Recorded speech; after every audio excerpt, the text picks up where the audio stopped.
A very good morning, ladies and gentlemen, from the Queen Elizabeth Olympic Park here in London. This is currently the scene in Stratford as our athletes and the spectators make their way inside the Queen Elizabeth Olympic Park. The London Aquatic Centre, the destination, the reason, the 2019 World Para-Swimming Allianz Championships. Day number 5 of the competition, and we've seen so many incredible swims, not least from the Brazilians that you see in your picture there. It's a glorious morning in East London. The sun is shining inside the venue. We are building up to another wonderful day.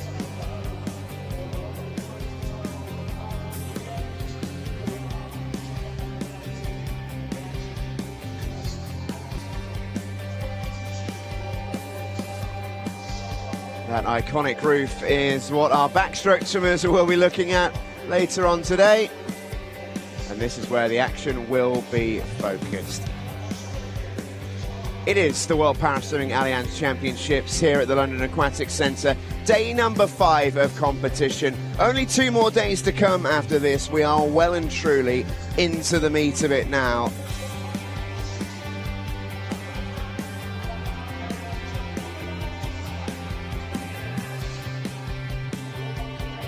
This is the walk that plenty of our athletes will have to make to the blocks. And that's the view from lanes 4 and 5, where many of our medals will be contested later on today. Stephen Jameson with you once again alongside the lovely Liz Johnson. Liz, we've had such a good week so far. 2 fantastic days, most notably yesterday and of course the day before. And we're getting to day 5 now. We're starting to get towards the real gritty meat of the competition, where athletes are starting to feel a little bit tired and the schedule's really starting to build up. It is so intense at World Championships. What have they got to do to overcome that? It is, but some athletes, their championship hasn't even got going yet, and it's all about managing your program with your team and not getting too involved in the emotion that we have all experienced every finals night this week. But here we see some people coming out for the first time. Ellie Robinson of Great Britain will go in the 50 freestyle in those women's S6 events down the bottom of that front page. And so people like her, the breaststroke is still back-ending the week. Lots of people are getting home for the first time, and it's exciting. It certainly is. Plenty of familiar faces coming up too. Alice Ty, 4 gold medals already, will go in the 50 freestyle S8. And this is page number 2. We've got some fantastic races in this one. 100 metre freestyle for our VI athletes, the S11 and the S12s too. We saw some magnificent performances in the S11 category, in particular yesterday, with our 2 Dutch gold medalists and new world record holders, Roger Dorsman and Lisetta Brunsma. Plenty on the way for you then this morning. And right behind that curtain is where our first athletes are hiding. We kick off with the S9 class. They're in the men's and the women's 400 metre freestyle. And as ever in the mornings, we've had plenty of tickets taken up by school children from local schools here in London. They're having a great time. They are, they're out of school. They're in a really cool venue, and they're about to watch some incredible swimming. 30 seconds then until we will meet our swimmers for our first heat. 6 world records fell yesterday. We're up to 20 in total. We even saw 1 world record in the heats.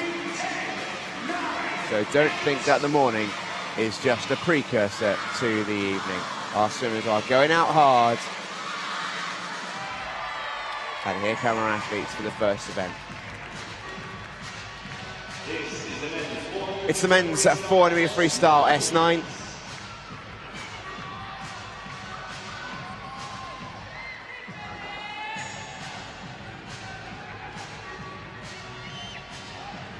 There's the great Federico Morlacchi.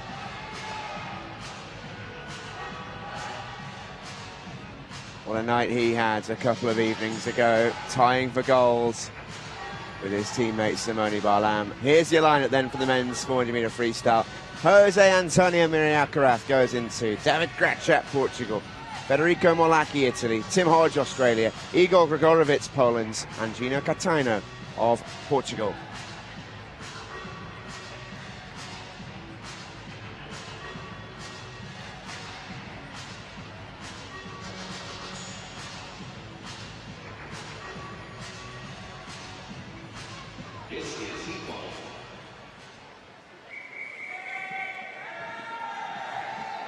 First race of the day then.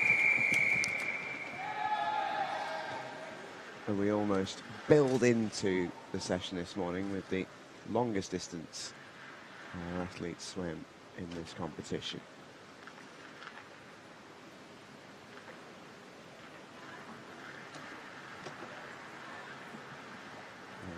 Looks like we are having a couple of issues with the starting pistol.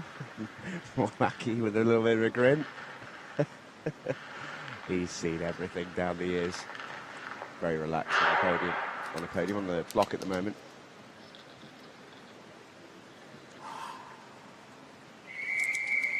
And looks like we're ready to go.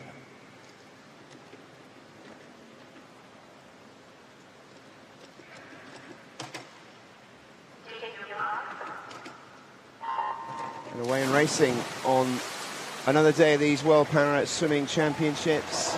Stephen Jameson once again alongside Liz Johnson. Good morning to you, Liz. We're in for a really good day here, and in the 400 free S9, a really interesting event to start the day in both the men and the women. Plenty of athletes we haven't seen before yet this week, and some old stalwarts who are going to try and take home titles. You know, we're talking about being now on day 5 of the meet, and you ask the question of people getting tired. Well, in reality, what happens is people get these programs quite far out, and they train to their program. So something like Brendan Hall, this is his specialist event. You'll see him in the next heat. He will be managing his emotions and his efforts all the way through this week to peak at the right time. But here we see it's his compatriot, Timothy Hodge, in lane 5 for Australia, going well, already a medalist this week. He's really starting to come of age, still a youngster. He went to the World Championship in Glasgow as a promising 14-year-old and really is growing and becoming stronger. We often talk about the benefits of having good domestic competition. Tim Hodge has got that in Brendan Hall. And he's going well here. And these 400 freestyle heats, they offer opportunity. They offer opportunity to send messages. They offer opportunity, if you have had a busy week, to flush away all the fatigue that's feeling in your muscles, start to get a good, we say, feel of the water. And that just means that you feel like you're getting hold of the water well and moving through it smoothly, so that you don't feel like you're fighting the water all the time. It is the Spaniard, Jose Antonio Miriam-Alcaraz, who leads them out in the early going here. He's a very versatile swimmer, can swim all the freestyle strokes, no matter really what the distance. And Tim Hodge, well up there with him in the yellow hat of Australia. Swims out the Auburn Club in Oz. 18 now. As mentioned, made his debut in Glasgow. Such a young age to do it. And he's now one of the senior hands in that Australian team, who are boasting 9 rookies in their squad as they build up to Tokyo next year. Federico Morlacchi looks like he's getting himself in the mix as well, the Italian in the middle lane. Slow first 200 metres, but now he's well and truly into his stroke and going along pretty nicely as well. You can see a range of him and David Gracia, Portugal, who's going to turn first. He has an impairment in his upper limb, so he drives his stroke from the legs. He kicks hard, and it means that he tends to go out quicker than the other athletes, because he doesn't have that purchase on the water that we can see that Morlacchi's getting from both hands. So very different tactics here. Gracia won a bronze medal in this event when it was in Portugal, in Funchal in 2016, and the whole swimming pool erupted for that moment. Yeah. What a moment that was. But Federico Malacchi turning now just slightly behind Grashat by 0.3 of a second. He is the class of this heat. He's the European champion, he's the world champion, he's the Paralympic silver medalist. He's so many major championship medals to his name, and we talk so often about the Italian team and this resurgence they're having, the success that they're experiencing this week. And Federico Malacchi, he was one of the first athletes involved in that process. He is one of the reasons that a lot of the Italian swimmers are doing so well at the moment. Well, Simone Barlan, the double world record breaker and world champion from earlier on this week, happily cites Federico Malacchi as one of his heroes. And it really was the moment of the championships for me earlier on this week when he and Malacchi tied gold a couple of days ago. But here comes Federico down the middle lane, very smooth, very controlled. And then they come towards the wall. Finishing very strongly on the far side is Strachorowicz of Poland. Got a really good finish there. Just a second and change behind. David Grashat of Portugal in third. Tim Hodge fourth. And as ever with a 400, they're not dropping many swimmers because the two heats only have 6 athletes apiece. Only 4 will drop, but with times it's difficult to really gauge. You've got to give a little bit of something in heat 1, especially as you don't know how quick the second heat's going to be. Yeah, the key is that in those close finishes you want to be at the right end of the touch, because you don't want to be the athlete that misses out by a few tenths or even a few hundredths of a second, which we have seen happen this week. Yeah, potentially an anxious wait for the likes of Tim Hodge in 4th place there. It's a good swim from Federico Malacchi. He goes 4:23.94 to kick off the morning. Heat 2 coming up in just a moment. Hrgorovitz in 2nd, Grashat in 3rd. Here comes Heat 2. Barry McClements of Ireland, Hugo Didier of France, Brendan Hall, the Paralympic champion from Australia, Jacobo Garrido Brun of Spain, Christian Vincetic, Croatia, and Jonas Kajnar of the Czech Republic.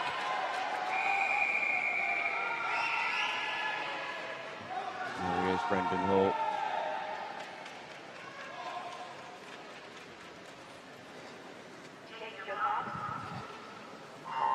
Been there, he's done it at international level. The reigning Paralympic champion, world record holder from back in Montreal as well, 6 years ago. What makes him such a good 400-metre freestyle swimmer? He's a very tall athlete, he's a very strong athlete. He has a lower leg impairment, an amputation, so he really drives from the arms. I mean, he's worked really hard over the years to become a good sprinter and a good backstroker. He's Commonwealth Games champion in the 100 metres backstroke. But the 400 metres is where he gets a chance to get into his stroke, use his long levers, use his strength, and override the deficit that he experiences from the starts and the turns of the athletes with the arm impairments and the stronger legs. And here we see already he's up and into the lead, just watching both sides, breathing both ways, keeping an eye, because again you can see it's quite a cluster. No one's broken away in these early stages.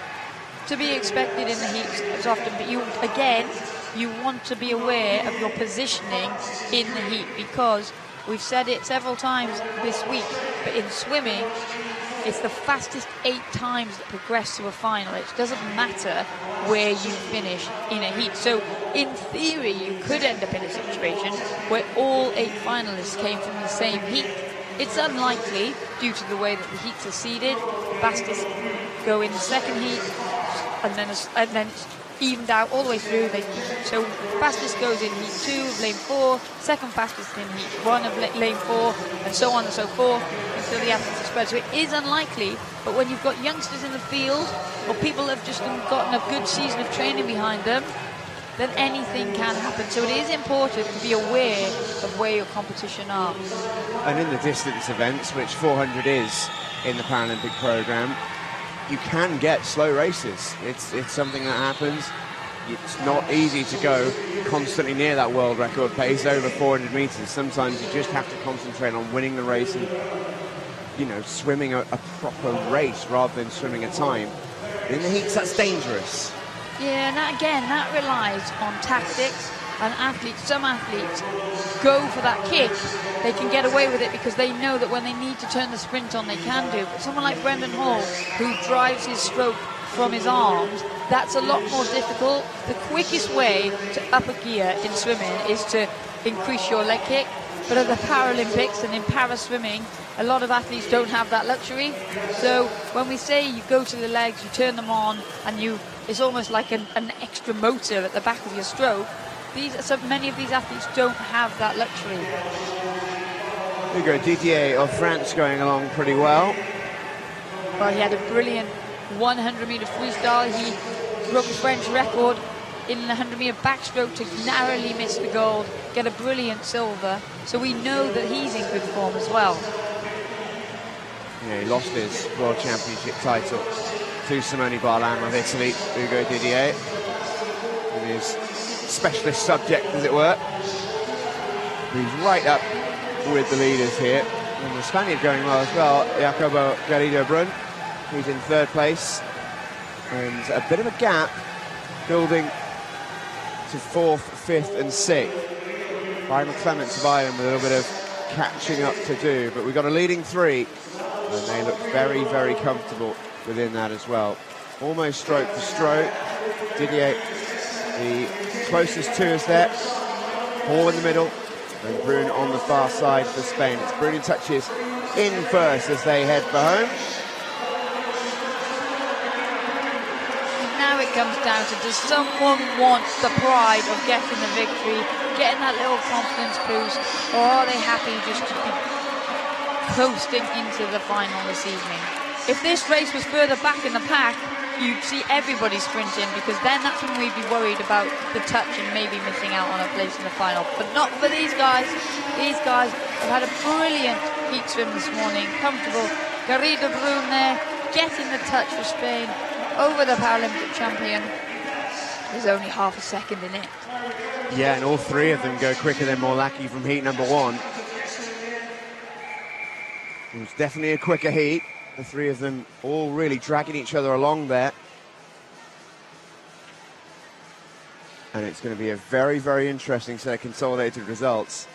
It is the Spaniard who wins it then, Jacobo Garrido-Brun. 4:21.71, the victorious time. Brendan Hall comfortably in second place. Smooth swim from the Aussie.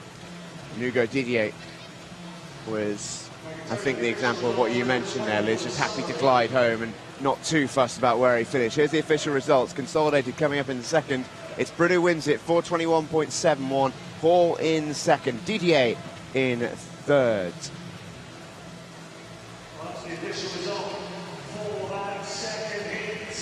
And here is the final.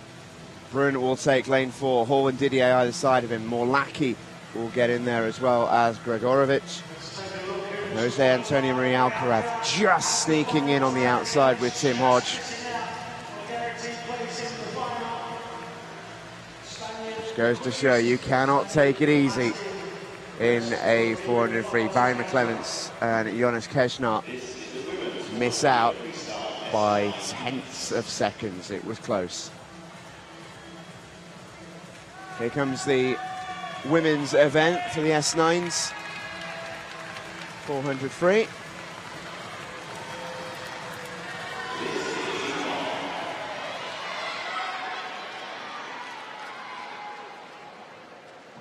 Jovovic of Serbia, Tony Shaw, Great Britain, Ellie Cole, Australia, and Zsufia Konkeli of Hungary.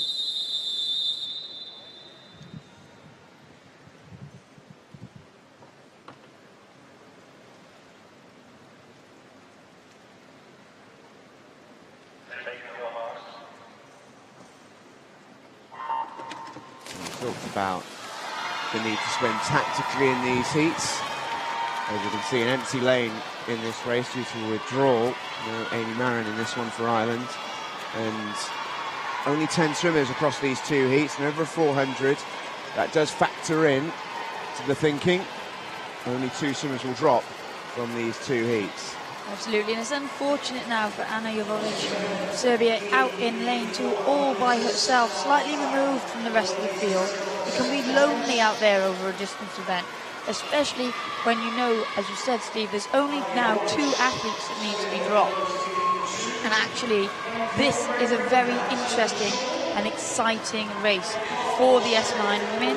It's one of the races where Sophie Pascoe, who's a dominant force in this category, she doesn't do the 400-meter freestyle. So this is a real opportunity here for one of the other athletes to become a world champion, because a lot of them will feel like they've put in some really good performances, but this week Sophie Pascoe has been so far ahead of the rest of the field that they have been swimming for best of the rest, fantastic silver medals, and actually there's almost a separate competition going on, whereas here there's so much potential, so much opportunity to become a world champion once again. Of course, Ellie Cole in that yellow hat for Australia, she's been a world champion before, and she was a Paralympic bronze medalist in this event way back in Beijing.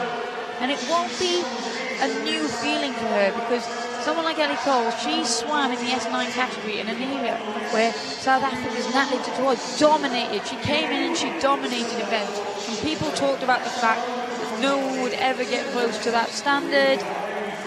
Her name was going to be in the record books forever, but in reality, that's not the case. Natalie Tatoy is still the world record holder in this event, and she swam a very impressive 4:23.8 in that final in Beijing.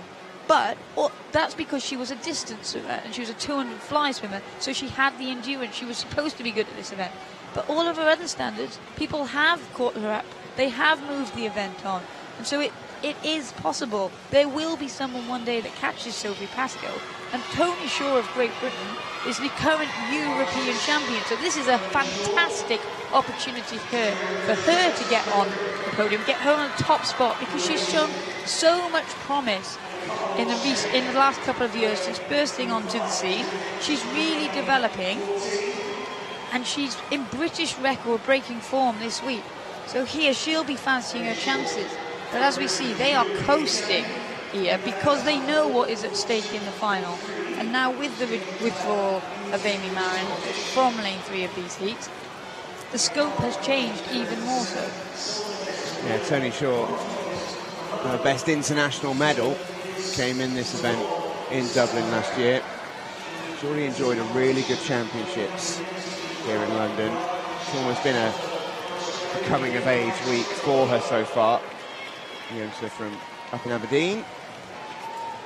And she looks comfortable at the moment as the heat just starts to split away as we approach the 300-metre mark. Shaw in a comfortable second place, going along with Ellie Cole. And Shaw just starting to turn it on here as they come towards the wall into the final 100. Anna Jovovic and Sophia Konkoly, perhaps with a little bit of work to do. Jovovic is going with Konkoly. The two of them entered in quite drastically different times, with Jovovic the slowest into this race by quite a distance, but she's obviously improved since setting that time. That's what these World Championships are all about. And that is a good point to make, is actually whilst the class of the field in the centre are cruising, it means that they're closer to what would be considered the tail enders of this heat, which actually spurs them on and brings them to quicker times. But now Tony Shaw, we see, pushing off that wall. That's where she'll get the advantage this evening. You can see from the underwater shot there, great shot. Ellie Cole's leg amputation. So this evening, these two athletes will swim very different races, use very different tactics, but expect them to be close to each other. Yeah, back they come then towards home. And Tony Shaw just get the sense she quite wants to win this race. It's not been a heat swim in that sense. She wants the victory in the heats this morning, and she's going to get it in a pretty good time as well. Stops the clock at 4:58.71. Ellie Cole a second and change behind, and Sophia Konkoly comes in just in front of Anna Jovovic of Serbia. Those two may have a bit of an anxious wait as they take a look at the heats later on. But Tony Shaw, big broad smile on the young Scot. quite right too. Even in a heat swim, never gets old winning in a home championships. The roar of the crowd down the final straight there. She will have heard that. Yeah, and it'll be even bigger for her this evening, and the anticipation of the potential of this final will be huge. And that's what these athletes are going to have to manage going into tonight's session. Not so much their ability to swim, because they're both more than capable.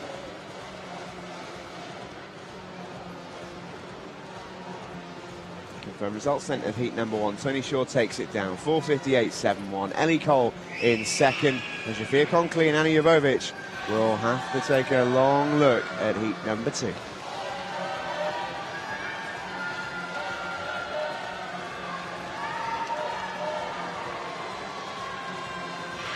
Speaking of which, here it is.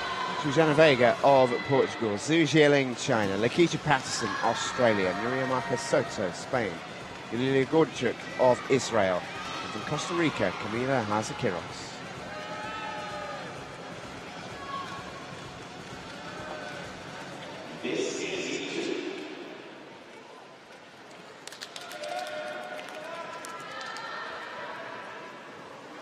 There is Lakeisha Patterson of Australia.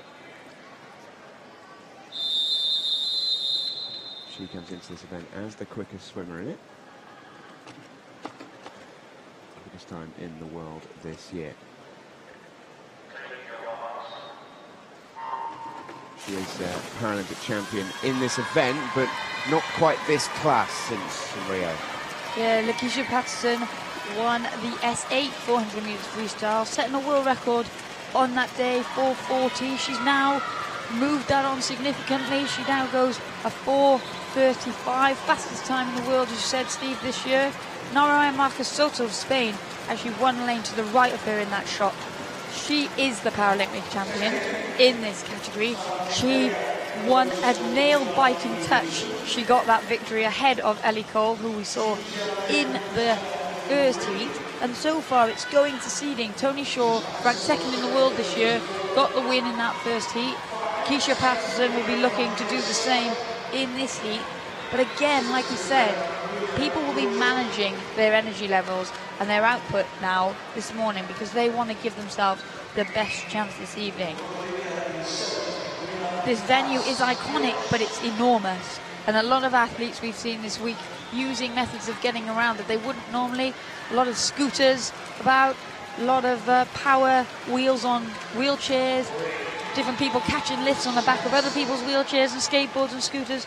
So someone with a leg impairment like Nuria Marquez Soto, like Ellie Cole, they will really be doing everything they can to save as much energy as possible. Yeah, let's just talk about that a minute, because I know from speaking to you off air back in 2012, that was sort of your overriding memory, was how far you had to walk from venue to hotel and around and stuff like that. It's something that maybe an AB athlete or person wouldn't necessarily even think about, but it makes a difference when you've got to be at your very athletic prime against some of the best in the world. Absolutely, and the nature of these athletes is that they're all very positive people.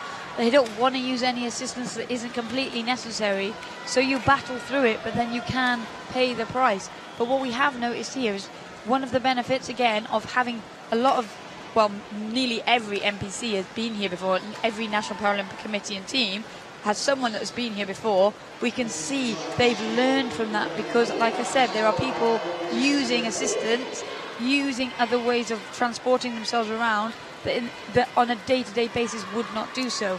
And it's all about managing performance at every level, and that's preparation, recovery. You don't work your whole year, your whole cycle to come to a meet in your best shape and then have it ruined at the last moment from something that could be avoided. So that's where we see how world-class the support teams of these athletes are. But at the moment, Lakeisha Patterson looking to put down the gauntlet here. She knows the class of the field, the potential there to spoil her opportunity to win this World Championships tonight. So she looks to me like she's going out, sending a signal, and she wants to make sure that she's in the thick of the action this evening in a centre lane. The Australians, only one gold medal this week so far. Tiffany Thomas-Kane, she won earlier this week in a brilliant 100-metre breaststroke for the SB7s, but they'll be looking to add more to that. And I spoke to Xavi Torres, who's a former Paralympic legend himself, now on the Spanish coaching team, and he said the Spaniards are doing very well, but we don't have a gold medal yet. And it's that gets you towards the medal table, at the top of the medal table. That's what people take notice of. And Naraya Marcus Soto, normally a very good prospect in the backstroke event, unfortunately got disqualified and was racing Sophie Pascoe again. But here, this is an opportunity for the Spain to get their first gold medal as well. So lots up for grabs in these finals this evening, which is why we see these heats so interestingly unfolding. Patterson is flying here. Going along really quickly, but also really smoothly as well. You see the leg kick, it's nothing too dramatic, it's just smooth and controlled, technically excellent. Here she comes towards the final 50 metres here, on for a really good swim. Sprint context, that world record that Liz mentioned with Natalie Dettori happened about 10 seconds ago. That's how quick that is. And Lakeisha Patterson dominating a very, very good field here in the heats. And here she comes into the wall. Swam 4:35 this year to give you an idea of how good she can go. This is controlled from Lakeisha Patterson, but dominant as well. 4:49 in the heats is quick. She will have lane 4 in the final tonight. Then a lot of the swimmers coming together. Gordichuk and Marquez Soto only 900ths of a second apart. And there could be a little bit of an anxious wait for a couple of our swimmers there. We've got one swimmer out there, that's the Costa Rican Camila Haza-Quiros. Susana Vega is in. And lane 2. And here's the replay of Patterson's sprint. Tony Shaw's. Yep, Tony Shaw of Great Britain. They're back. Just a little reminder of what happened in Heat 1. There is your victor from the first heat, and there is your victor from the second heat, Lakeisha Patterson of Australia.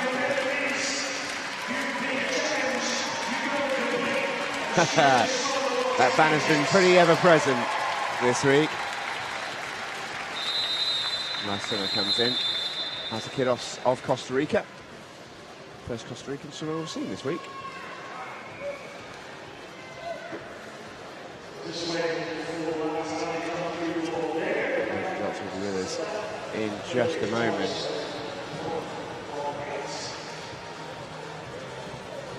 And here they are. Lakeisha Patterson then wins it in a comfortable time, 4:49.05. Long way in front of second and third, Yulia Gordichuk and Maria Marquez Soto. The three swimmers finished pretty much together in second, third and fourth. Here is the final then, and Anna Jovovic and Sofia Konkley just sneak in the outside lane. It's Susana Vega of Portugal who misses out alongside the Costa Rican. Lakeisha Patterson will have lane number 4. Very short, we'll have to do it for an outside lane. It was a quicker heat in heat 2 and it showed. Yeah, danger all over the pool this evening. That's going to make the race even more exciting.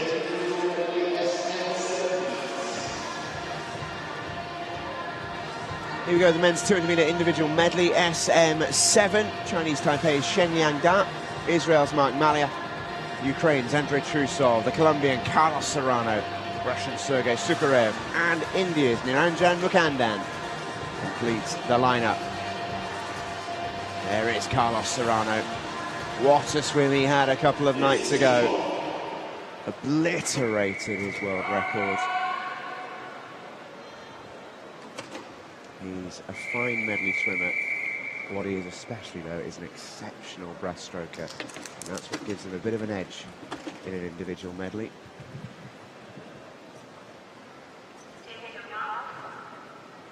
As you can see from the lane draws, though, isn't the quickest coming into even this heat. Andrei Trusov of Ukraine has the quickest time this year in this race. And we're expecting the battle to come from those centre lanes. Yeah, Trusov's got done well to get back on level terms with Serrano as quickly as he did after a brilliant reaction from the Colombian in lane 5. But as you said, he's got such a dangerous breaststroke that Andrei Trusov and the rest of the field will know that they need to put a bit of water between them and the Colombian dynamo if they are going to stand any chance of beating him and taking out this heat. This is probably Carlos Serrano's weakest of the 4 strokes, but when you've got a breaststroke like he's got, you can kind of get away with it if you just hang on tightly to the rest of the field. And here going well, 1 lane up, is in form Mark Malia of Israel. World record in the 400-meter freestyle earlier this week. Phenomenal swim from him, and he actually put in a brilliant heat in that event as well. So we know that he can swim well in the morning, and he's able to back it up in the evening final session. And he does get the halfway turn in the lead ahead of Trusov and Serrano. But now watch Serrano.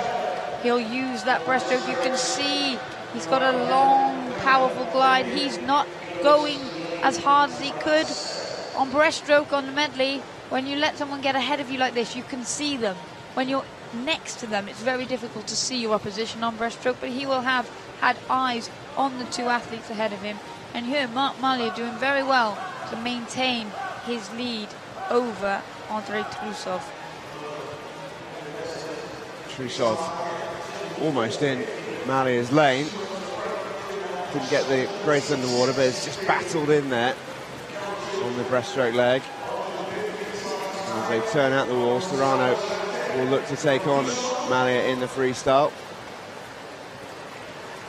He has put himself in a good position here, has the Colombian. So too has the Israeli. What a race he is having. He lit this venue up a few nights ago with that 400-meter freestyle. Broke the world record out of nowhere, and by 5 seconds as well in the 400 free. It was an incredible swim. And he's certainly one to watch out for in this event. 2:37.54, he stops the clock. Trusov in second place, just touching out Serrano.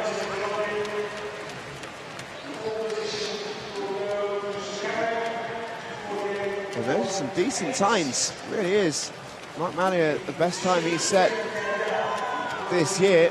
Does it in the heats. Bit of a warning sign maybe. All those around him and those coming up in heat 2. He is flying at the moment. And he's confident, which also makes an enormous difference.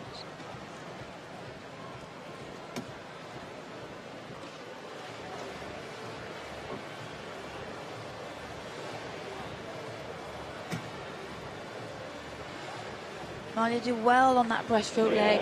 He maintained his lead, and then on the freestyle, we know he's got the endurance to bring that part of the race home.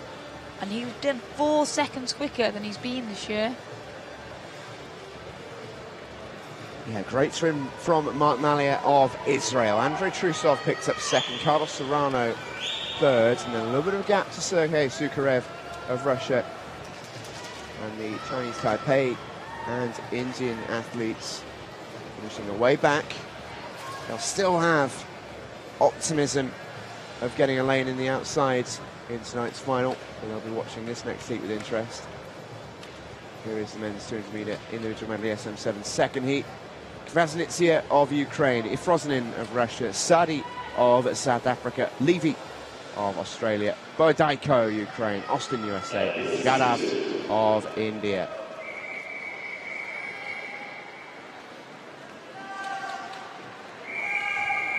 Sadi here of South Africa in lane 3 as we take a look at Matthew Levy.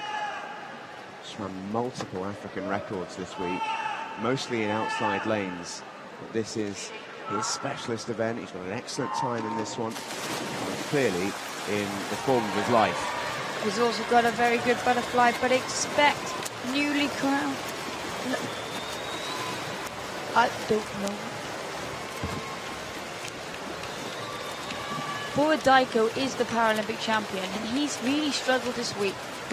He's been in outside lanes in heats and finals, And the quality of this competition has really changed dramatically. But world champion Evan Austin, who won on Monday night in this 50 fly, celebrated his birthday on Tuesday. He's in fine form too, but he'll need to make the most of the first half of the week because he has a slightly weaker breaststroke than the rest of the field because of his leg impairment. Sadi, as you said, brilliant butterflyer, brilliant backstroker, very good breaststroker, but then because he has an impairment in both his upper arms, by the time he gets to the freestyle leg, his legs are burning, so he needs to almost manage his efforts so that, again, he gives himself the best chance in those closing stages of the race. Matthew Levy of Australia is always there or thereabouts. He's been an incredible relay swimmer for the Australians since Athens in 2004, and he's regularly on the podium in a number of different categories. But here comes the charge of the breaststrokers. Boadaiko is a brilliant breaststroker, and that's why he's dominated the individual medley in this category for so long, is because he is one of the athletes. He doesn't have a weak stroke, but what he's finding this week is there are specialists that are coming through and challenging him for the titles. As they reach towards the 150 metre mark here at the end of the breaststroke, it is the American, Evan Austin, who goes really nicely to the wall, turning with Levy of Australia. Sadi gives himself a shout for South Africa. Boadaiko down in 4th place, has got a wonderful freestyle. He will finish strongly, the Paralympic champion and the world record holder in this event. 2:30.72, his lifetime best. Finishing really strong here is the veteran Matthew Levy of Australia. Boadaiko going to be a long way down here in terms of time. And they come to the wall. It's Levy who takes it down, 2:37.97. Austin touching in behind him, and then came Sadi of South Africa.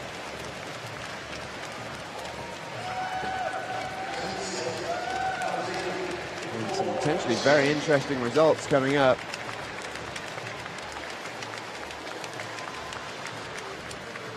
Slightly quicker heat than this morning.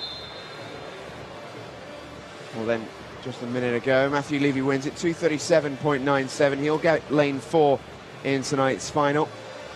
And the quickest swimmer in the world this year, living up to that billing. He was consistent with that. He'll have a fight with Sarana Zarate, who posted a very quick time in Lima just a few weeks ago. But Evan Austin started so well, the top of that shot in the white cap of America, which completely threw me.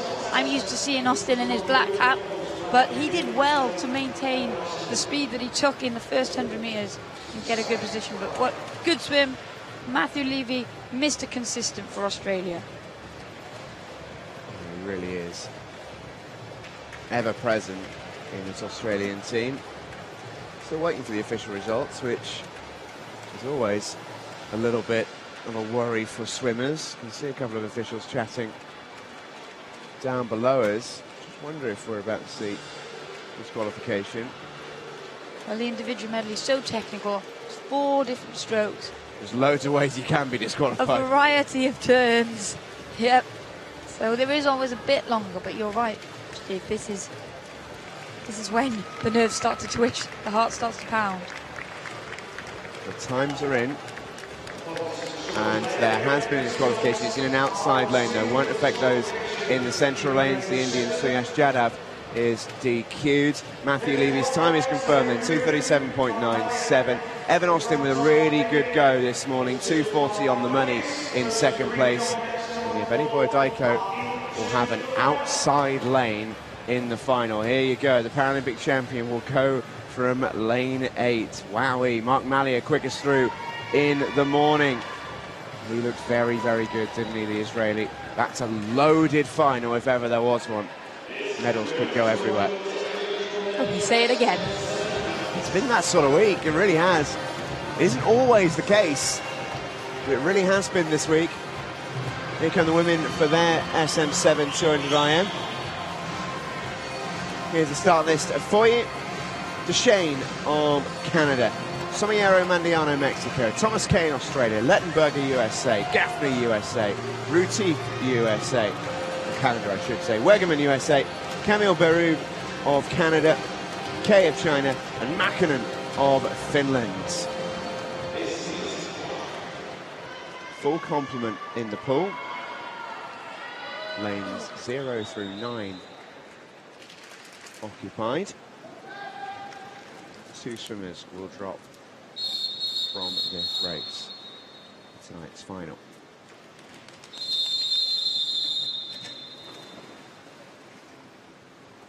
There is Julia Gaffney poised in lane 4, quickest in the world this year.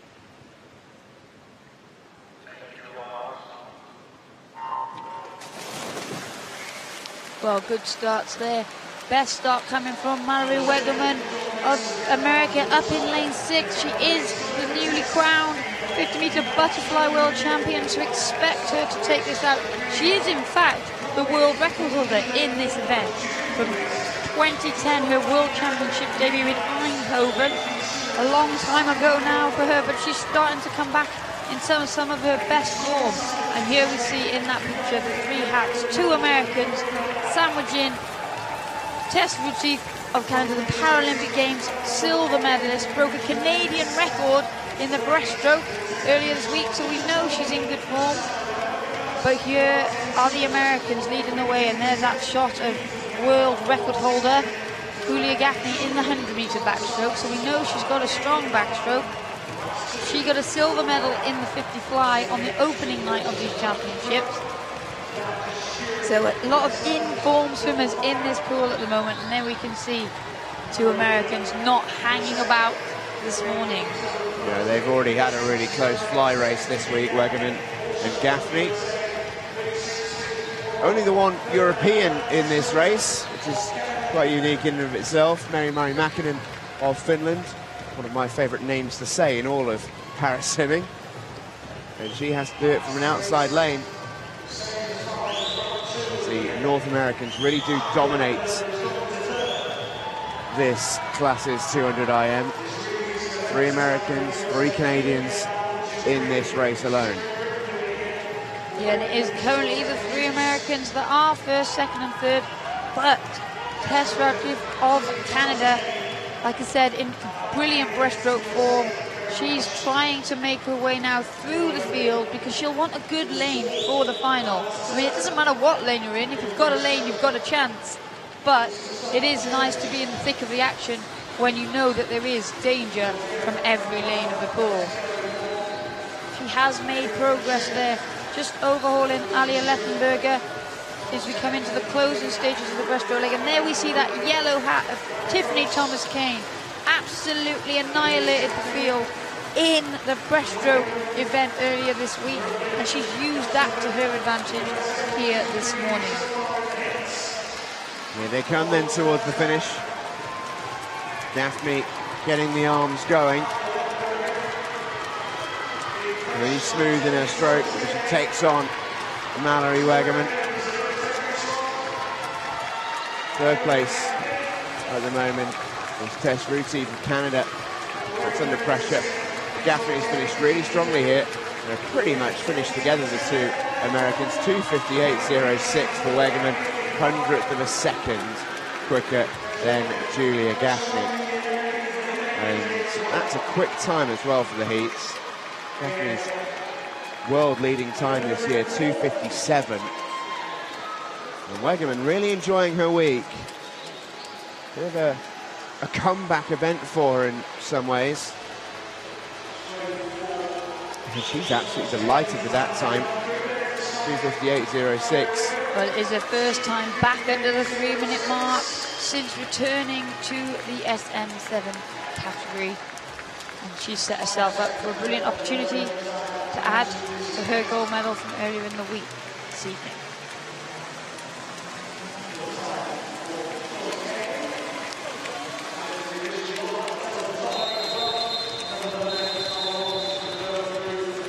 Varied race there, and a lot of different race strategies employed. Swimmers in the central lanes would have been fairly comfortable knowing that only 2 were going to drop from that one.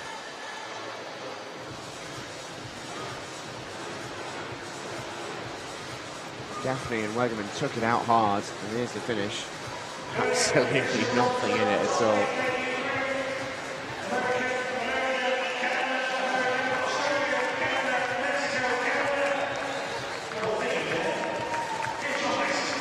With the results, Wegerman takes it down. Gaffney in second place by a tiny margin.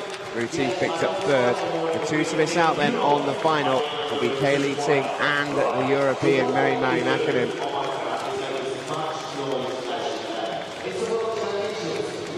It will be a heavily North American race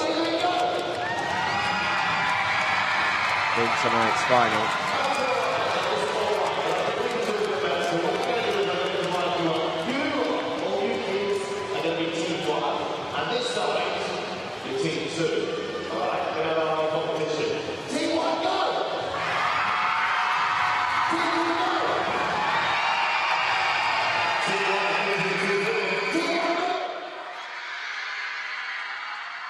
Crowd inside the venue here at the Aquatic Centre being revved up on the pool side.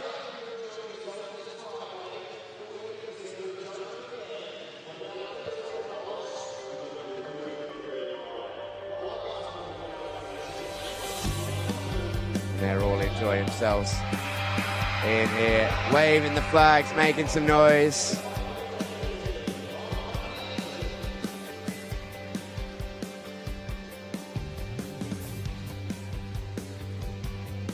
Part of what it's all about.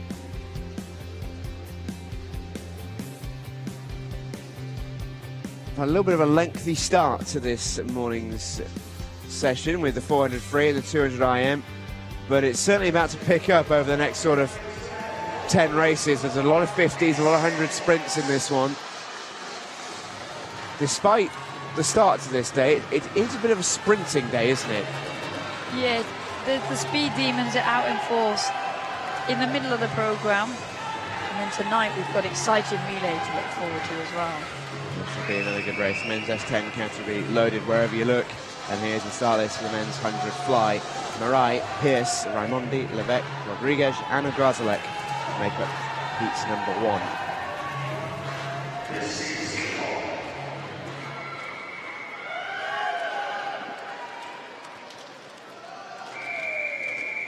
Stefano Raimondi, second quickest in the world this year.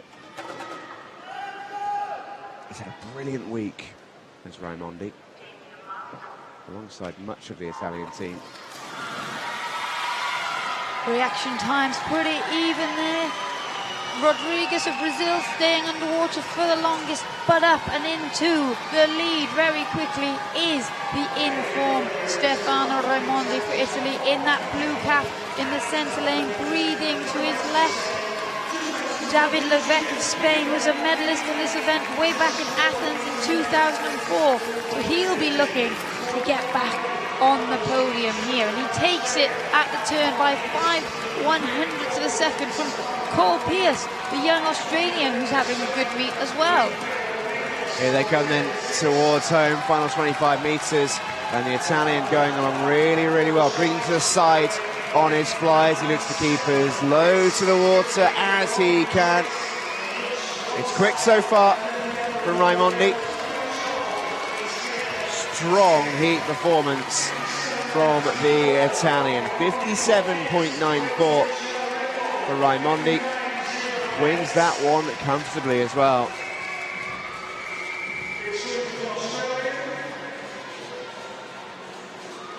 Stefano Raimondi of Italy there, having a brilliant week. He's the European bronze medalist. He's already got himself on the top of the podium this week in the 50-metre freestyle, and he'll be looking to continue his good form and add to his medal collection. Cole Pierce of Australia in second place. Oceanic record for the Aussie. Great swim from him. David Levesque, the veteran of the field, picking up third as he dipped below the 60-second barrier as well. 4 athletes there under the 60-second barrier. Flora Maurice France out in lane 2, also joining the party. Always tough to tell with the sprinters if it's going to be enough. Nervy weight potentially for Marai and Rodriguez. Depends on how quick Heat 2 is as to whether they get a lane 4 tonight's final. Athletes making their way to the blocks down below us. Here's the start list for Heat 2. Grigoriev, Russia. Martin, Australia. Krypak, Ukraine. Vanzenko, Ukraine. Menciotti, Italy. Nairn, Sweden.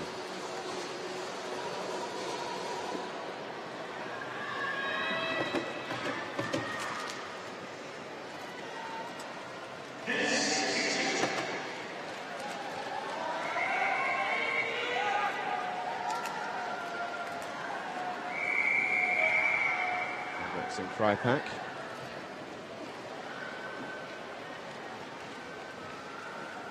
Cameron's planning on going in with him.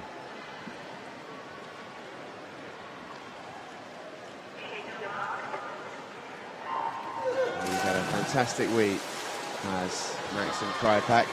Had a really bad start in missing out on the 53 podium, but since then has looked in imperious form. Yeah, but also one to watch will be Dmitry Grigorev of Russia in lane 2 without the swimming hat on. He's a silver medalist in the Paralympic Games in London in this very pool back in 2012. So his time, no indication of his potential down there in lane 2. But Krypak will be aware of that, and Grigorov gets the turn at the halfway in the lead but there we see Italian Riccardo Menciotti breathing to the left, as we saw with Raimondi in Heat 1. Him and Krypak breathing, looking exactly directly at each other, eyeing themselves. They won't have seen Dmitry Grigorov here, keeping them company as they come into the closing stages of this race.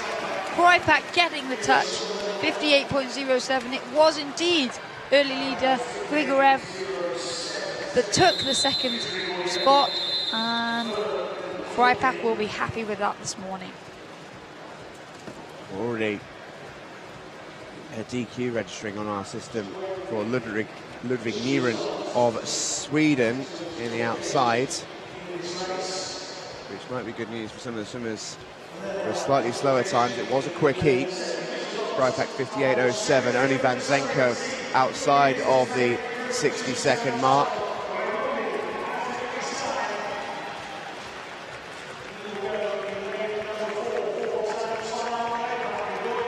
Stefano Raimondi quickest through to tonight's final. He's looked in fantastic shape.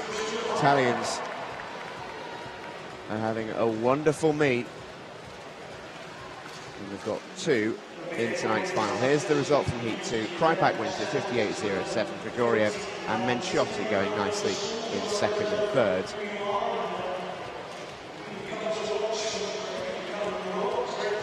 And here is tonight's final. Raimondi will occupy lane number 4. He's got competition from Krypak and Grigoriev either side of him. Mare and Martin of Australia have the outside lane, sneaking in.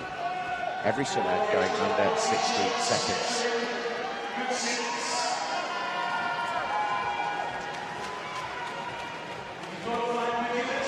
Here comes the women's 100 fly S10.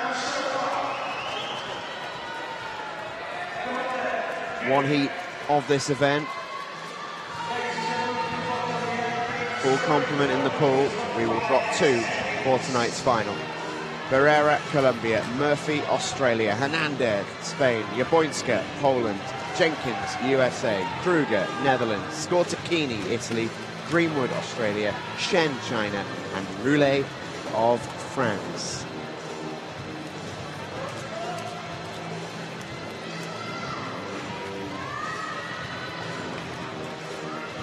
Wave to the crowd from Michaela Jenkins of the USA. What a good meet. World record in this class still stands for Sophie Pascoe, who's since been reclassified down to S9, a time of 62.6, set back in 2016. Still the best ever time in this race.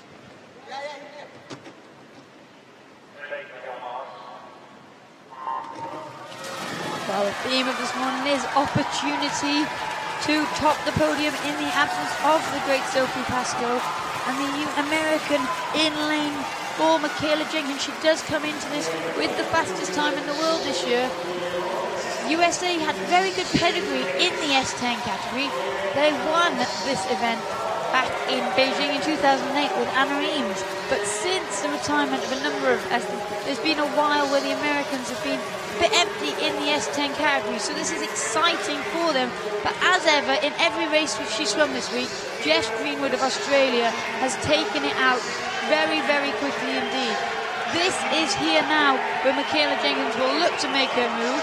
European champion Lisa Kruger of the Netherlands in lane 5 looks to be back at the moment, but again we do only need to lose 2 athletes from this heat to progress to the final, so there is no need to go crazy. But in those pictures it looks like it could be a final. Yeah, you're not wrong.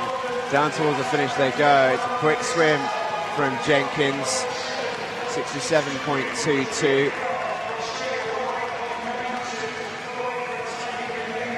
Nod of the head. Okay, she says. Okay, that's where she's feeling. That's where she is. You never quite know until you get going. And she looks pretty pleased with her morning's work. 67.2, a fraction off where she's been already this year.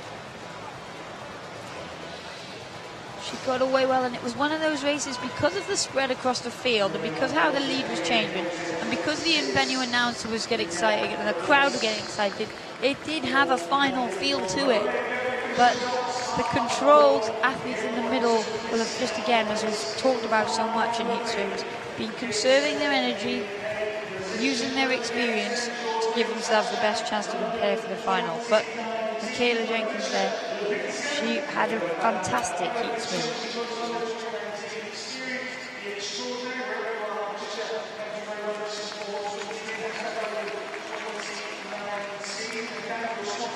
Always find it a little bit ominous when someone cruises to a swim like that and seems overly happy with it. I think Michaela Jenkins has got plenty more to give in tonight's final. The two that will miss out are the Colombian Barrera and the French athlete Anaëlle Roulet.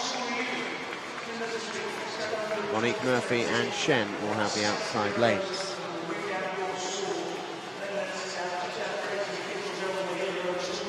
Can't read too much into those times of the heat, can you? Look how close they are. Really close. European champion back in 4th and barely got out of first gear. 400 freestyle champion Jaboinska. Got a gas tank bigger than most. Knows she's going to be there at the end. Aussies are in the house. It's becoming something of a fashion at this event, having the flags behind the ears. And plenty of school kids as ever packing the stands this morning.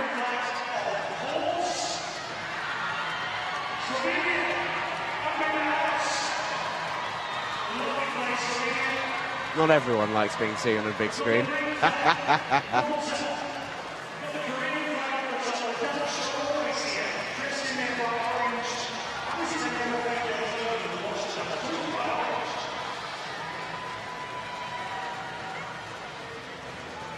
What is a sprinter's day? Plenty to come. 50-meter freestyle next up for the S8s and the S6s. Two classes that are really loaded in both men and the women. And the first time all week, you mentioned it right at the top of the show, I'll mention it again, Ella Robinson going to be in action in the 50 freestyle for Great Britain.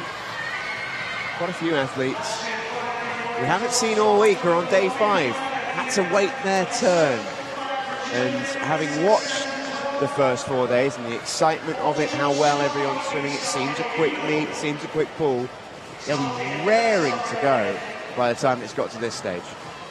Yeah, and as you see these sprinters coming out now, it's one of those difficult situations where actually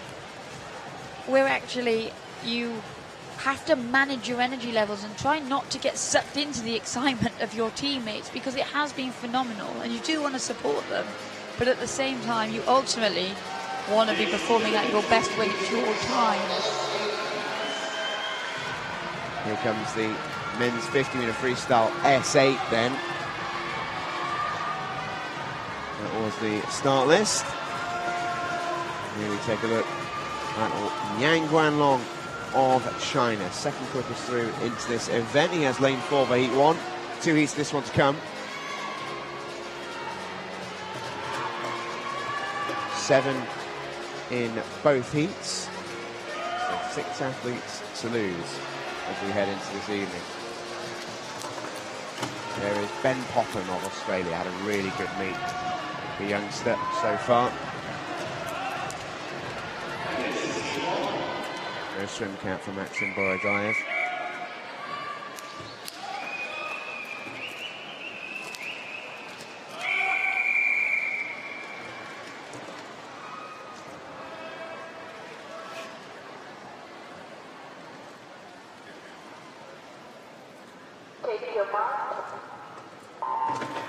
Well, these athletes won't have the luxury of hanging around too much. 6 swimmers to lose, but all very tight in a 50-metre freestyle.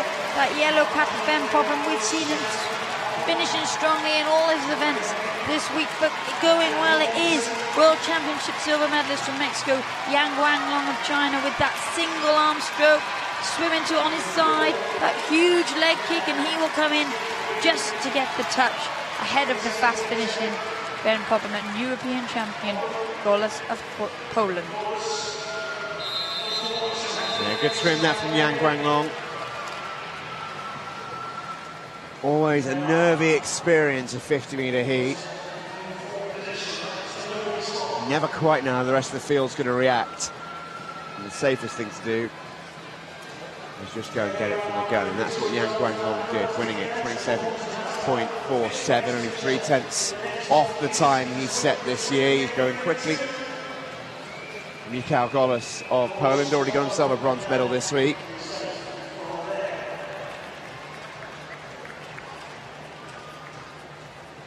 Ben Popham likewise looking good. Those are the times. Anyone who's swimming a 28 time is going to be a little bit nervous heading in to heat number 2. Tenths of seconds, maybe even hundredths of seconds, will dictate who makes tonight's final.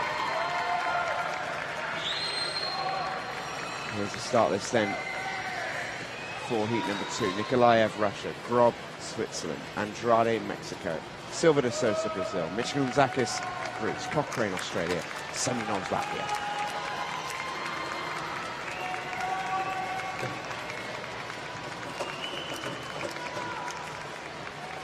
There is Gabriel Cristiano, Silva de Sousa. 26.63 the time he's set coming into this event. Michalounzakis of Greece has looked in really, really good form this week. 2 gold medals already for him.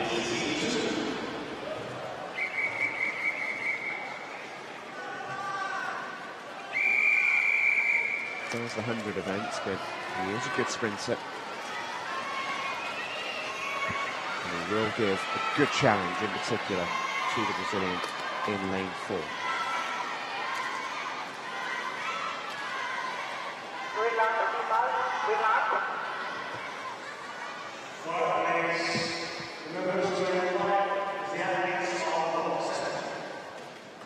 Lots of noise being made by the crowd there, so the athlete stood down. Take 2.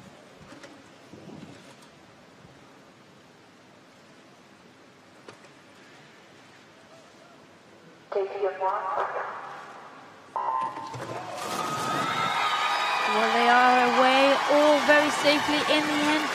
Michalounzakis of Greece finished like a train in the 100-metre fly to get that victory earlier in the week. And here we see again him with that left arm spinning, Gabriel de Sousa with the right arm spinning, and it is the Greek who's forging ahead at the moment to take it into the wall. Woo, that's a quick time, 26.59 from Demosthenis Michalounzakis. That is very quick. He is in good form this week, the Greek. A nod of approval at that one. And now the rest of the field play the waiting game. Mikulinzakis will take lane number 4, no doubt about that. That was very speedy.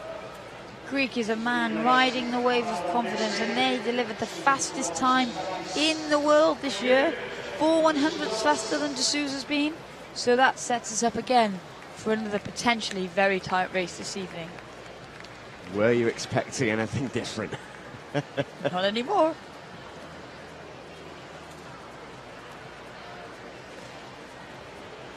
Well, it looks like we've got a bit of a nervy wait here, not just to find out who's made the final, but also the results of this race. Conversation happening down on poolside between a couple of the technical officials. We've still not had official results.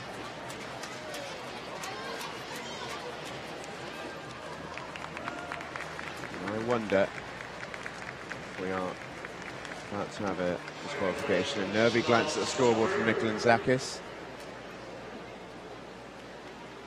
Everyone's waiting.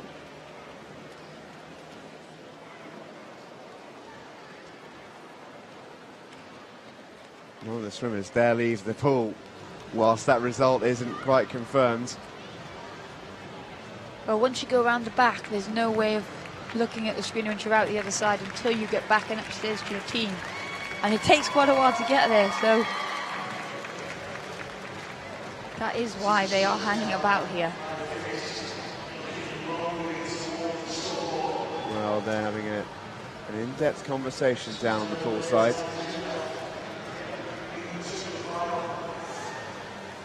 The officials here. A nervy wait.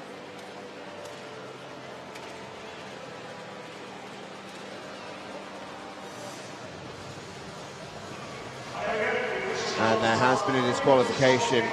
And it's for the Mexican in lane number 3. A sigh of relief for Mikulinzakis. A tough one to take for Luis Armando Andrade of Mexico. Here's your final then. And it was a quick one in Heat 2. Quite a few very quick swimmers have missed out. Mikulinzakis will go in lane 4 alongside Silva de Sousa and Yang. Then Poppen and Nikolaev, very dangerous swimmers to have on the outside of you. That is going to be a really quick final. Here comes the women's 53 S8 then. 2 heats of this one.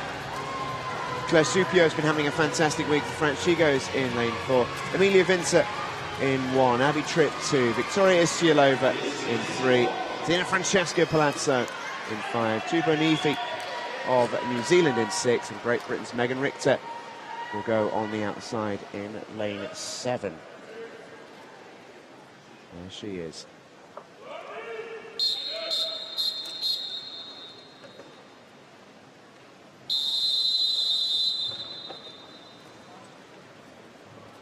Palazzo had such an incredible swim yesterday in 400 free. Take a silver medal. 4 golds that Italy have won this week. It's probably the loudest that Italian team has cheered all week.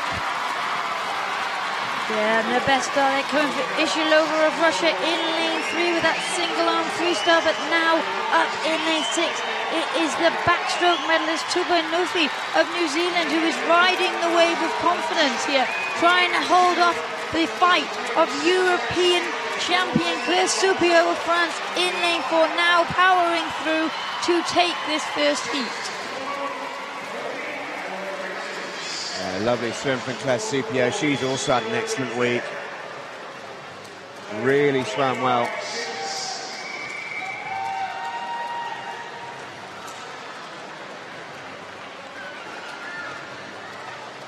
Second place belonging to the Russian Istialova. Atso in 3rd. Nifi ending up in 4th place after a quick start.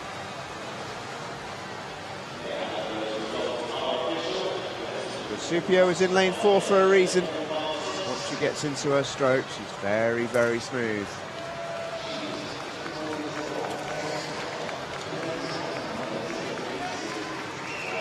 As 50 freestyles go, that was a comfortable victory in the end there for Supio. Confirmed results then. Supio takes down heat number 1. Ischialova in second. Palazzo in third. And they'll have all eyes on heat 2 in just a moment. Here is that start list. Zudair, Spain. Denishenko, Ukraine. Jones, Australia. Tai, Great Britain. Geronimo de Araujo, Brazil. Bird, Canada. Long, USA. Mark, Germany.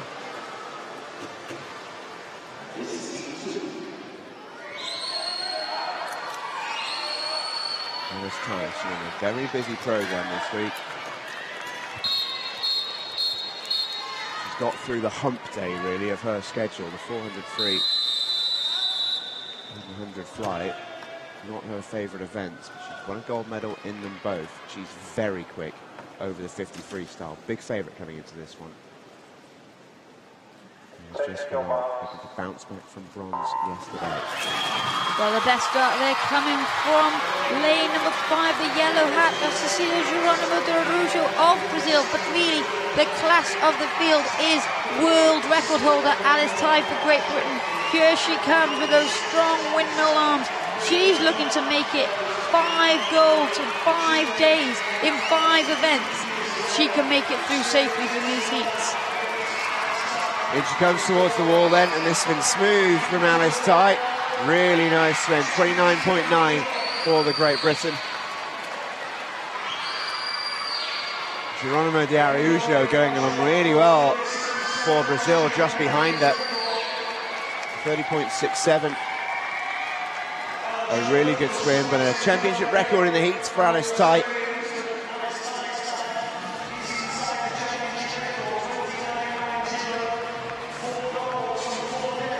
A relatively easy swim there for Alice Tai this morning. She's got a second almost in the bag, second off her best time, but she's about a second and a half quicker than anybody else in the world this year. So we talked about people being in lane for a reason, and Alice Tai definitely one of those people. Well, Cecilia Geronimo de Araujo has broken her own America's records in the heat. That just shows how quickly she was going. Those are the confirmed times then. Tai wins it, 29.9, championship record time. Cecilia Geronimo de Araujo, American record in second place. Jones picked up third. It was a slightly slower heat than what we saw in heat 1. Very, very close to those outer lanes, and here is the lineup in the final.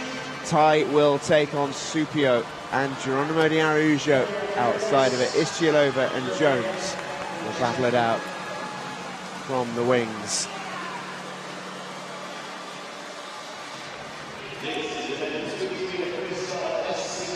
Here comes the men's 50-meter freestyle S6. Martinez, Mexico. McLean, New Zealand. Gutierrez, Mexico. Komarov, Ukraine. Fantine, Italy. Wang, China. Spoutsos, Greece. Gutierrez, Mexico. McRae, Switzerland.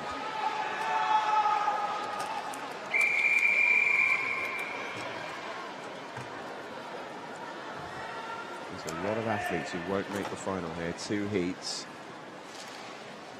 Yep, this is going to be fast and furious. Yeah, 19 athletes in total go across the next 2 races. Only room for 8.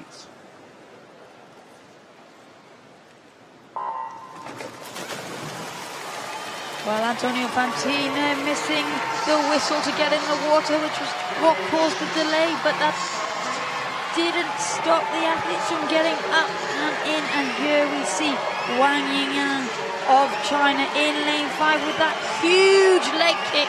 That arm spinning like a windmill to get him ahead of the field as Fantine tries to chase him down. But it looks like the Chinese athlete has done enough this morning. Oh, what a swim from Wang. 29.96. First time under the 30-second barrier for the Chinese. Such a unique technique. It's an unbelievable stroke rate he must get.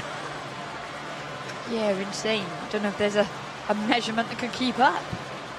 but really all the propulsion, all the power comes from that enormous leg kick that he uses to get himself out and in front of the field. See there, using every inch of that 15 meters underwater there to maximize his advantage.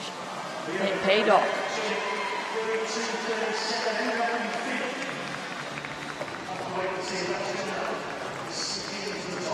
He's looked dangerous this week, Wang. He really has. And that's a quick time. Fantine in second place, Komarov third. And everyone below that, I think, will be looking over their shoulders. There's no guarantees from Heat 2 at all. Here comes the start list for Heat 2. Miat, Myanmar, Christakis, Greece, Glock, Brazil, Shardart, France, Crispin, Colombia, Van Hofwegen, Netherlands, Salim Goreev, Kazakhstan, Videra, Portugal, Sinovcic, Croatia, and Namibia's Mateus Angula.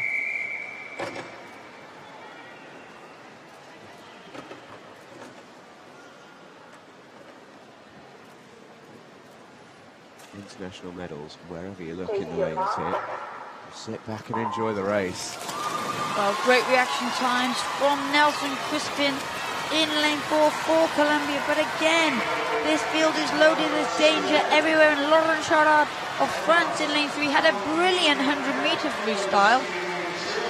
And he went out pretty quickly, so we'd be expecting him to try and make up some ground on this 50. But Nelson Crispin, a body length ahead of everybody else. He flies into the wall. Super swim that from Nelson Crispin. Laurent Chardard does indeed pick up second place. He did go out well.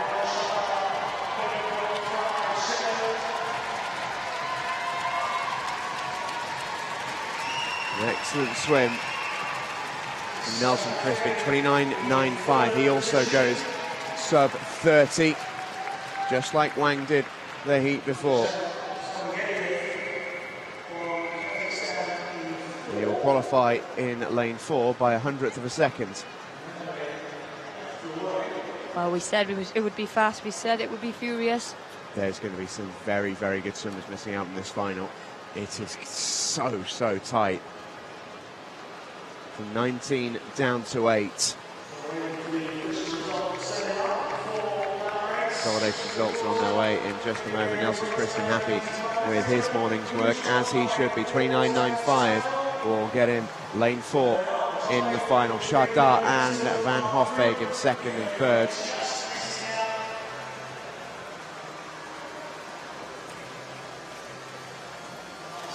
And this is the final. It's loaded. Crispin and Wang and Fantine are the headliners in the middle lanes. Laurent Chardard and Thies Van Hofwegen are very, very capable from lanes 3 and 6. And some danger on the outside as well. Spaltus in particular did swing quickly this week. And here come the women in the 53 S6. I mentioned it last night, maybe the most competitive class of any here at this championships. Here is the start list for Heat 1. Sakona, Greece, Herzog, USA, Song, China, Samtsova, Ukraine, Summers, Newton, Great Britain, Garcia, Brazil, Jonsdottir, Iceland.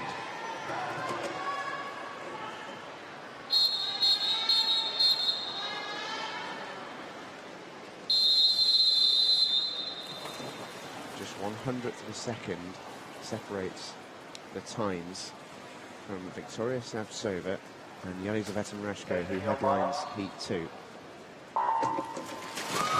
Great reactions there from Great Britain's Maisie Summers-Newters in lane 5. Samtsova, though, of the Ukraine. She is the Paralympic silver medalist, and when she's on form, she is very, very difficult to stop. We can see that high stroke rate of the Ukrainian, powering forward to lead this field. Maisie Summers-Newton going very well in that black cap on the left there. And Victoria Samtsova looks to have this heat sewn up as we come into the final 5 meters. Yeah, terrific race that from Samtsova, 33.93. Fantastic time.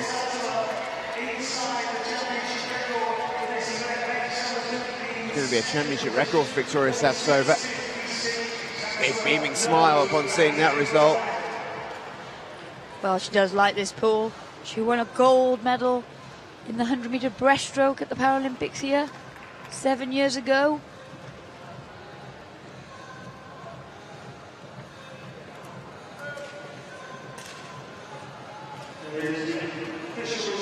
Major Summers Newton coming in second place, 36.56 away, back for a 50.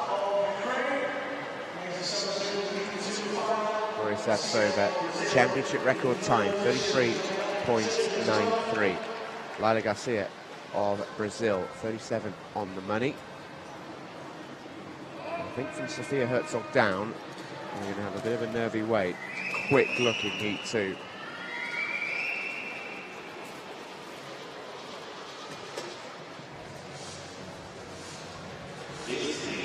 Here is the start list then for Heat 2. Diodorova, Russia, Tufik, Egypt, Jiang, China, Mereshko, Ukraine, Robinson, Great Britain, Schott, Germany, Svagintseva, Kazakhstan, Toima, Malta.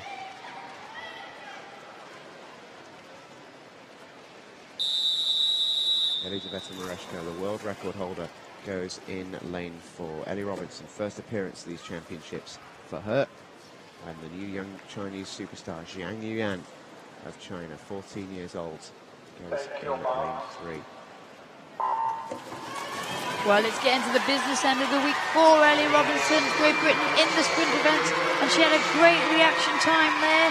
European Championship bronze medalist, but it is Paralympic champion Elizaveta Mereshko 1 lane closer to her with that high stroke rate that's going to try and charge her down this second half of the race. And then don't forget newcomer sensation Yang Yuan of China in lane 3 with that single arm freestyle also going well. Tight top 3, Mereshko does it, 33.68. And that championship record lasted all of about 2 minutes. It now belongs to Elizaveta Mereshko. Punch of the air for the Ukrainian. A good swim from Ellie Robinson in second place, 34.4. She is capable of quicker. She's done that this year already. And Jiang Yuan, our first real look at her over 50 metres. And I just wonder if she's left a little in reserve, 34.6. It is her quickest time of the year. Officially. But we wondered that when we saw a 400 freestyle. Yeah, she took out that 400-meter freestyle very quickly, so we would assume that she's got some more speed in the bank, but take nothing away from those two ladies in your shot there. A great heat swim, and Mereshko over the moon to get that championship record. An African record as well for Ayala Tufik of Egypt.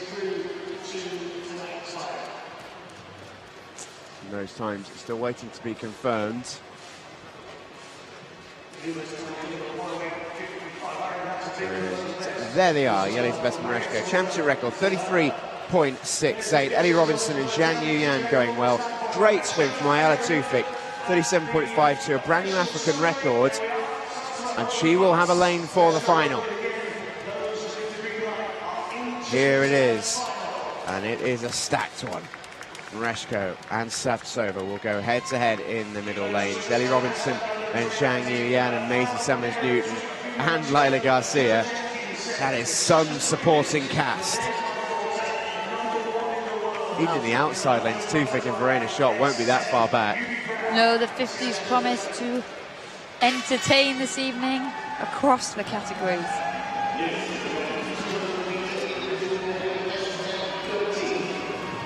We're back to the other end of the pool though. It's time for the SM13's 200 metres individual medley.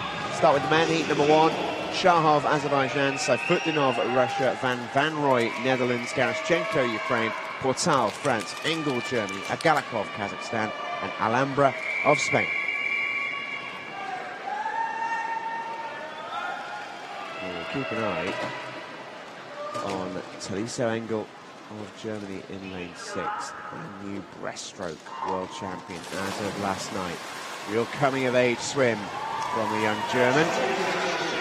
Yeah, he showed his potential, and a good breaststroke leg is always something you want in your armory on a 200-meter individual medley, especially in a field as powerful and strong as this. Here we see in those centre lanes, it is Alex Portal of France, the European bronze medalist, leading them out, just getting the touch ahead of lane 7's Agalakov of Kazakhstan, up at the top of the picture. We said danger all over the pool at these World Championships. Shouldn't read too much into the lanes. We've seen some early surprises, early leads from both sides of the pool, but now it is the three athletes in the centre lane that are taking charge of this heat. And Kirilo Garashenko, the young Ukrainian, who got that silver medal in Dublin ahead of Alex Portal last European Championships, is the leader at the halfway point. Garashchenko has had a really good meet for Ukraine. Plenty of silver and bronze for him. That's sort of the nature of the beast when you compete in the same category as Ihar Boki. Well, Thomas van Rooij here having a great breaststroke leg. He's trying to put some space between him and the other athletes, but he has the company. But Portal going with him. Thalasso Engel trying to use that superb breaststroke to get back on terms, but he left himself with quite a lot to do after the first 100 metres. And it's Alex Portal of France who's back in front as we head into the final 50. Here they come then back towards home. Portal versus Van Rooij. Set up for the final 25 metres, quite beautifully here. Garashchenko looking to get himself back into the mix. It will be Alex Portal of France, I think, who's going to get here. Under the flags he goes and into the wall. Really strong swim, 2:12 roundabout. In fact, 2:13.35 for Alex Portal. Garashchenko a second back. 2:13.35, a massive swim from Alex Portal, well inside his best time this year. He took that out really hard.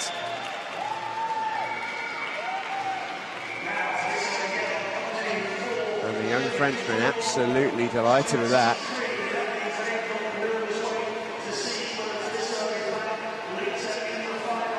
Got to wait on Artur Sayfutdinov's time, which is causing a delay on the results.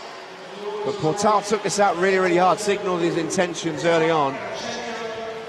Yeah, we see the lead change a number of times in an individual medley, but Portal didn't panic. He stayed with the field and he used that breaststroke wisely. He has got the fastest time on the world rankings this year, but Ihar Boki comes in the second heat, and we all know the potential threat that the Belarusian poses.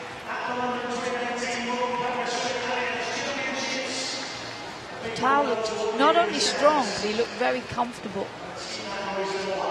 Yeah, totally agree. Here come the official results then.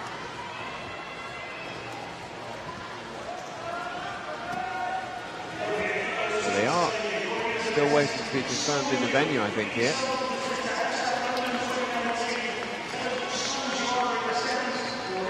It looks like we've got them. There has been a disqualification for Azerbaijan. Shamil Shahov won't make it through.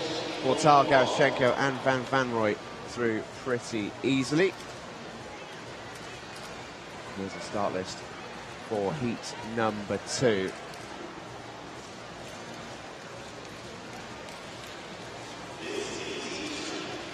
Sovetkanov, Kazakhstan, Sanda, Spain, Linyos, Greece, Jufrov, Ukraine, Boki, Belarus, Turbi of Canada, Muzabakov, Uzbekistan, Stein, Norway, and Nikiforov of Russia.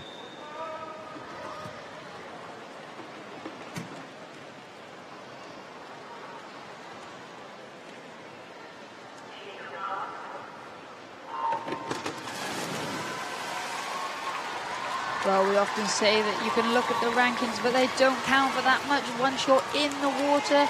And Ihar Boki of Belarus in lane 4 with that superb underwater that we have known to come and love and admire isn't even on the world rankings for this half of the year.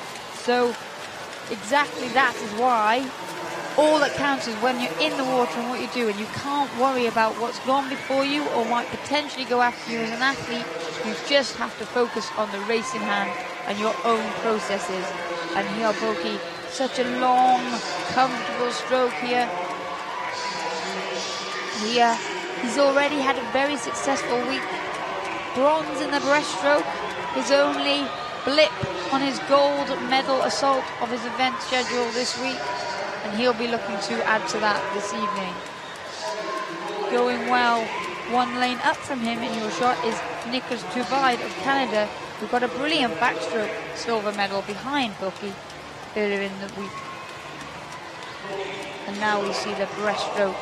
This is where we so often talk about differences being made in the individual medley. We talked about it in the first heat with world champion Tasso Engel potentially posing a threat. But here we see actually what's happening is these athletes are all consolidating their positions. And if anything, Ihar Boki is stretching his lead as we come into the final turn of this 200 individual medley. Can be such a difference maker, a catalyst, the breaststroke in a medley for some kind of change. It's very difficult when Ihar Boki goes. He doesn't really have a weakness. He's not a breaststroke specialist, and that's about the only accusation you could really throw at him. It's still strong enough for a world championship bronze in the individual event. And as a medley swimmer, it's just a combination of all the things that make him so good. So difficult to stop. He is eased through here with a fantastic swim, 2:09.95, quickest time in the world this year, and still a way off how quick he can swim in this event. He does hold the world record from back in Montreal in 2013. Whether he'll go close to that, I'm not too sure, but anywhere near it, and he's going to be near impossible to stop. There's your winner. Once again, in the London Aquatic Centre, Ihar Boki.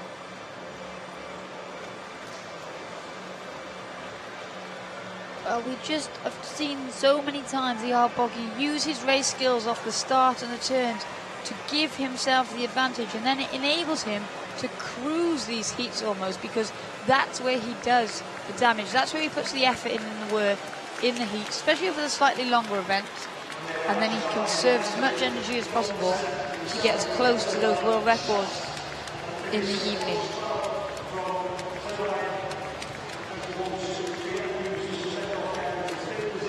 Won absolutely everything in Mexico 2 years ago. Hasn't had everything his own way this week with that breaststroke result. Still not been a bad week though from Ihar Boki. Medal every night. Gabriel Stein disqualified from Norway.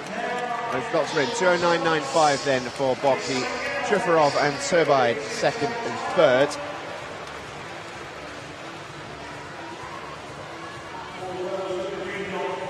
And the Paralympic breaststroke champion is going to miss out on the final. Zapkov was number 9 in the rankings. Linus and Engel just in front of him. They'll take the outside lanes. Boki will have Portal and Garaschenko for company. Can anyone stop that wrestle? Here comes the women's iteration.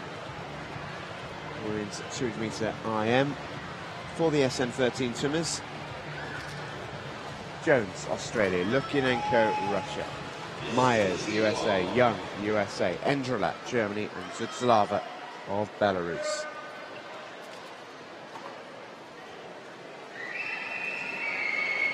This is a combined event. The SM12 swimmers are swimming alongside the SM13s. They can break their own individual championship and world records, but the medals will be handed out to those who finish in the top 3 only.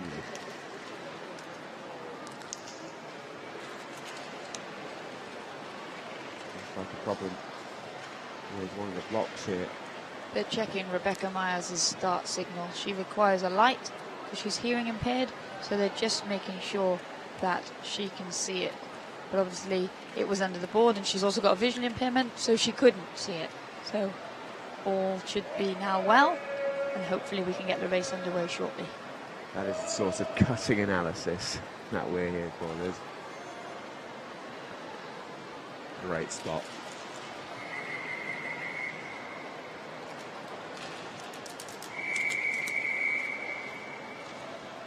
Rebecca Myers already set a world record this week for the SM12 category.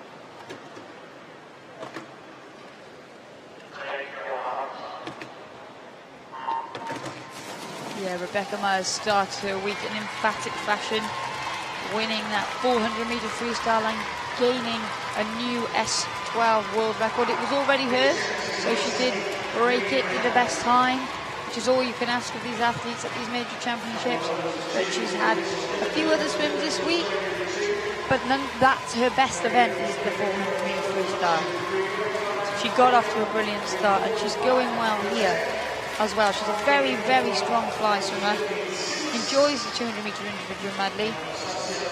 And there we see that fly giving her a great advantage over the rest of the field and down the first 50 meters. But she'll need to build up an advantage because Colleen Young, her compatriot in lane 5, is a world championship silver medalist in the breaststroke. And we say it so often, the breaststroke can really be the telling tale in an individual medley. So often you see breaststrokers, they only ever swim breaststroke and individual medley, and it's because the breaststroke can play such a vital role in the individual medley. But Rebecca Myers has a brilliant butterfly, a brilliant freestyle, a very, very good backstroke, and a very good breaststroke too. So she's built to swim this individual medley, and we can see here she's taking it out from the front, laying down her markers. Yeah, long way in front already is Rebecca Myers. Daria Lukienko of Russia going well on this breaststroke. This is what we talk about when we say breaststroke makes a difference. Look at the gap that both Lukienko and Colleen Young have closed. I mean, Rebecca Myers is still going to turn comfortably in the lead at this final turn, but the gap is considerably smaller than it was in the earlier part of the race.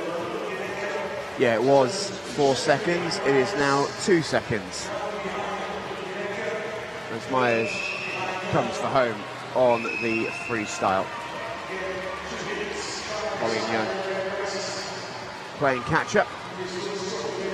And Janenko of Russia is going to be in second place. Sorry about that, Liz. Too many white swimming caps in a morning heat session, I say. But what a time there for Rebecca Myers this morning. 2:28.69. Comfortable victory over Daria Lukienko. And Colleen Young coming in for third. For these visually impaired athletes, it is obviously important to get a good lane draw because their vision impedes their ability to see their competitors. So they like to be in a position where they at least have a chance. Solid trim then from Rebecca Myers. She's been in good form this week. Has a bit of a catch-up with Colleen Young, her teammate.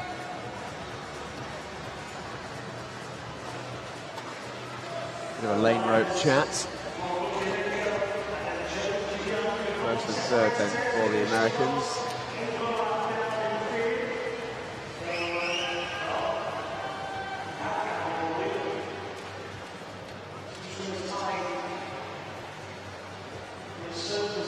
Beautiful freestyle stroke. Always good to have one of those up your sleeve to finish a medley. It's worth pointing out as well that Colleen Young actually ended up tying the third place there with Jenna Jones, 2:38.5. Could lead to a swim off. Imagine. The way this week's going, I wouldn't put anything past anything. Yeah, it's so true. Here comes the start this then for heat number 2. Ferreira, South Africa. Pollo of Spain. Edo Beltran, Spain. Gilly, Italy. Stetsenko, Ukraine. Latritskaya, Russia. Bergolini, USA.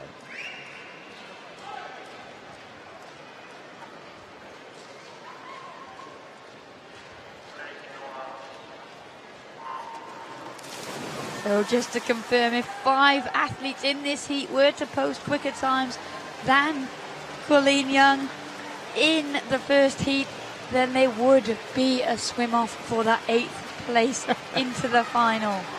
Oh, you've set it up beautifully now. If you hadn't have mentioned it, it would have happened.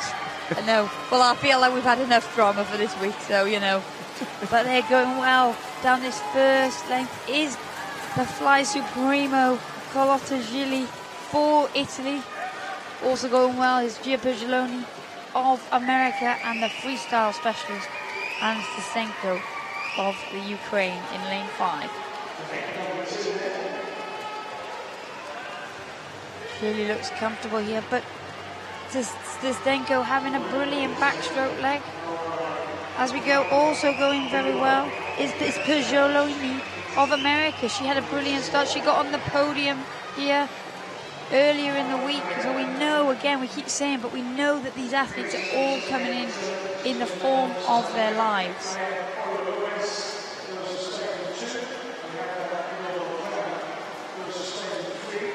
Anastasenko, they're really making the most of the underwater to try and get back on terms with the two early leaders, that blue cap of Italy that we have become to expect out in the front, not just for Carlotta Gilli, but across the para program this week.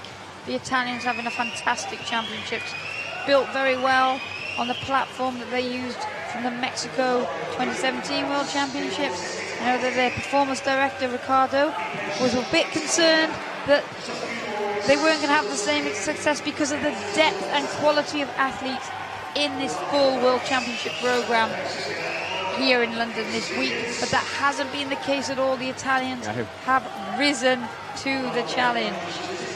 They have had a remarkable week, and you're exactly right. There was that sort of nagging suspicion with Team Italy that whilst they had that incredible time in Mexico, there were so many of the top nations not there. China, Ukraine, Great Britain, Russia now obviously back in contention as well, but it hasn't slowed them down. And they have been wonderful this week. It's another win in the heats for Italy. Carlotta Gilli smoothly through 2:29.83. I know you're doing a bit of clock watching here. Let's see if we're going to get a swim off. Koyo in second place, Edo Beltran in third, Perglini and Latchitskaya bring up the rear. What's the verdict? Oh, I don't know, I can't tell. Too exciting, I'm not looking, I don't want to know. I just like the roar that happens on the in-venue scoreboard. When people see on the in-venue scoreboard if there is a need for a swim-off, it's far more entertaining. But we're just waiting on the consolidated results now. Well, Annie Ferreira saw an African record out in lane number 1 in 2:49.15. Congratulations. She's done that almost every time she's got in the water this week. She really has. There's been a few swimmers who've done that. Like to South Africa and Egypt. Oh, they get in 7th and 8th. We were one off. Oh, Gia Pergolini misses out by a tiny margin. And it will be Jones and Colleen Young in the outside lanes. Here's the results of Heat 2. Gillian Stetsenko, followed by Pollo and Edo Beltran. Here is the final. Jenna Jones and Colleen Young posting the same time. They will have the outside lanes. Myers will contend with Carlotta Gilli and Daria Lukinenko alongside her. Oh, we still await our first swim-off of the week, including this. Well, they're relatively rare when you look at a full sort of Olympic swimming program. When you look at sort of like 5-6 heats for each event. There's only 1 or 2 heats for our events here. It would be remarkable, but I'm just putting nothing past this championships at this point. No, we have had a lot of ties for medals, for positions in finals, so anything is possible to get into finals. Why not? But the odds are slim, you are right. 100 freestyle S12 then. Punko, Russia. Saifutdinov, Russia. Clegg, Great Britain. Baraksha, Ukraine. Jason, Australia. Sanai, Belarus. Vladimir Sotnikau of Belarus. Ilyakevich, Kazakhstan. When we speak of ties, that man right there knows something about that. Dimitri Salai tied his brother, Raman, onto the podium in bronze a couple of nights ago. On that bonkers night 3. Yeah, and the big man in lane 4, Maxim Varaksa of the Ukraine. He's the fastest para swimmer ever to grace the waters. He will be looking to make amends for his earlier disqualification in his favourite event, the 50-metre freestyle. He didn't get to contest that final, but going well. Every time he gets in the water, Braden Jason of Australia breaks an oceanic record. He is keeping the great man, the world record holder from Ukraine company, and actually leading slightly here. Yeah, down towards the wall. We'll go on to the touch here, and it is Jason who gets there. Maxim Varacha pushed into second place on 100 freestyle. Always bodes well if you can out-touch someone like Maxim Varacha. Oceanic record for Braden Jason of Australia. 54.05, hundredths of a second in front. Dimitri Salai picking up third. Stephen Clegg in fourth. Decent time from Clegg as well in 54.93. Less than a second off his British record. He's swum well this week. He really has. He'll be hoping to make the final with that time. Should be enough, I think. But he'll have to wait for heat 2. Was a quick heat, that one. Jason leading out Varacha, dragging the rest of the field along with him. Here comes heat number 2. Vashkovic, Belarus, Smith, South Africa, Horlin, Uzbekistan, Denisenko, Ukraine, Salai, Azerbaijan, Klipper, Ukraine, Karim Shahanabadi, Iran, and Avan Asayev of Kazakhstan.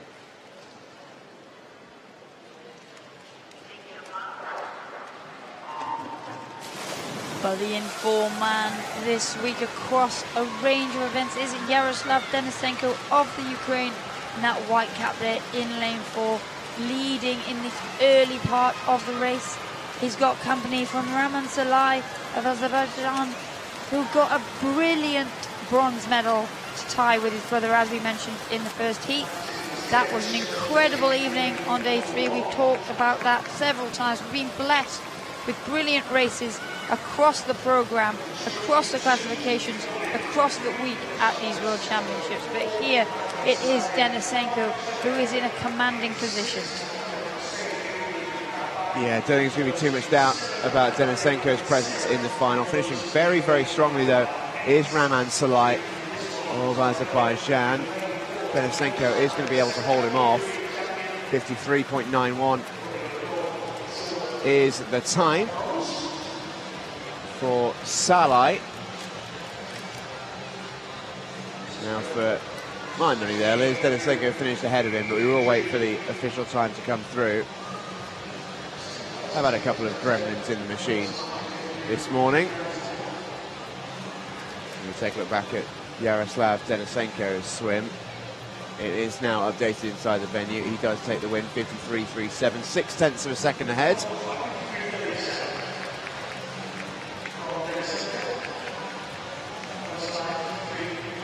There he is, Yaroslav Denisenko.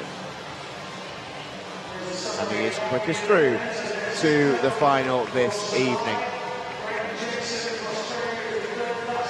Here is the results then from heat 2. It was a quick heat. Denisenko wins it, followed by Salai and Klippert.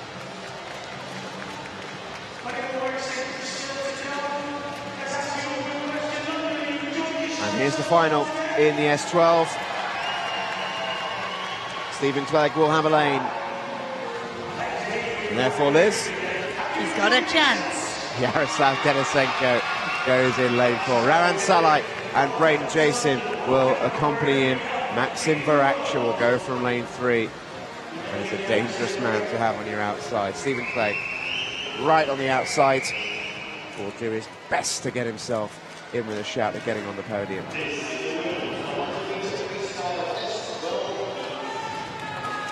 Medley freestyle continues in the S12, this time for the women. 2 heats to come. Rebecca Myers wouldn't have even bothered toweling off after her last race. Labuda, Germany, Kravtsov, Germany, Myers, USA, Berra, Italy, and De Silva Sosa of Brazil.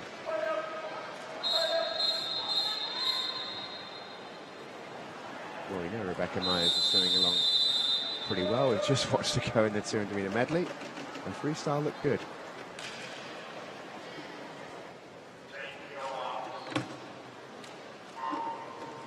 Yeah, 15 minutes ago she last entered the pool in that lane, in that first heat of the combined event. So this is an S12 100-meter freestyle, which is why she's ended up with that busy program. She's chosen to swim upper class in the 200-meter individual medley because there is no event specifically for this category in this program at these World Championships. But she's a 400-meter freestyler. She will have known this program. She will have trained for this program. And there, De Silva Souza of Brazil getting a very good first 50 under her belt. Helena Kravtsov, the European bronze medalist, also going very well, fresh off her breaststroke victory last night on what was a very successful night for Germany, taking 3 gold medals. Yeah, what a night it was in the pool for Germany. Kravtsov joining Schatz and Engel on top of the podium, and she's finishing strongly here. Is the German in lane 3. Not going to be enough to get herself into the top 3 though. Myers it is who gets the touch in first place, 61.68. De Silva Souza in second, and Alessia Berra in third. Rebecca Myers, big suck in of oxygen. Yeah, that hurt. That's going to be a difficult double tonight.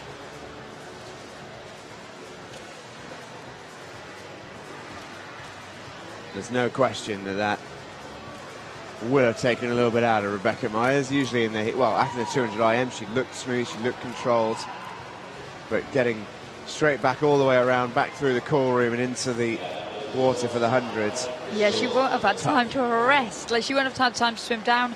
The run round to the call room was probably her recovery, in inverted commas. Yeah.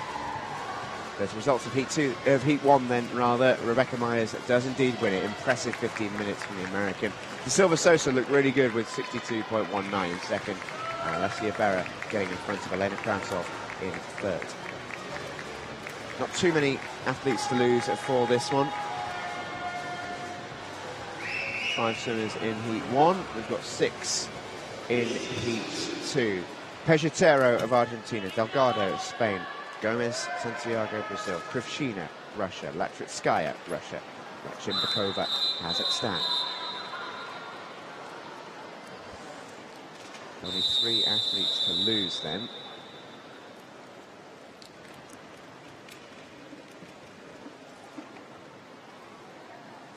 Maria Carolina Gomez of Brazil goes in lane 4. She's had a wonderful championship so far on her world international debut.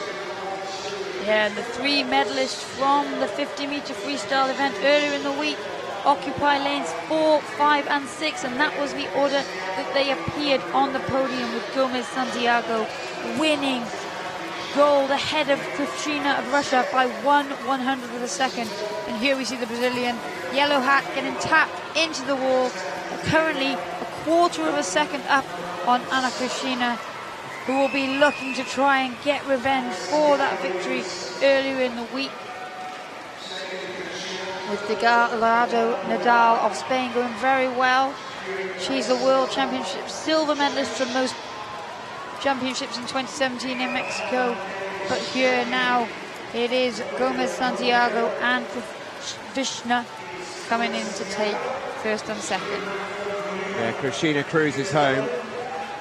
She looks, well, disappointed to say the least to be in the silver medal position in the 50 behind Gomez Santiago. Comfortable swim for the Russian in second place. And that will be some final later on. A smooth swim from Gomez there. 59.46 her entry time. Not too far off that with 59.81. Anna Krivshina looked very good as well this morning. That long, tall, smooth stroke that she has. She's built for these freestyle sprint events. Oh, absolutely. She will come again in the final for sure. She'll be tough to stop with the nature of her freestyle. Second quickest qualifier through. Gomez then takes down heat number 2, the only swimmer to go underneath the 60-second barrier. Krivshina and Delgado, second and third. Latritskaya has just about secured a lane for tonight's final. Here is the final then for you. Gomez will have lane 4. She'll have Krishina and Myers for company around her. De Silva Sosa and Bera will come from outside. Really stacked race that actually. Kravtsov and Latchitskaya, we know can go quicker, and they'll have to give themselves a shout of getting on the podium. Well, not too far away from getting through the rest of the program here. Not too many races to come. Looking over the men's 50 freestyle S4 into this final stretch of the session.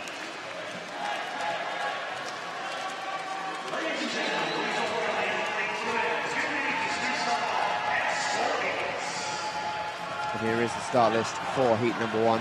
Fernandez, Spain, Ehrenhofer, Austria, Smetanin, France, Leslie, New Zealand, Duric, Slovenia, Deravinsky, Ukraine, and Fernandez of Mexico.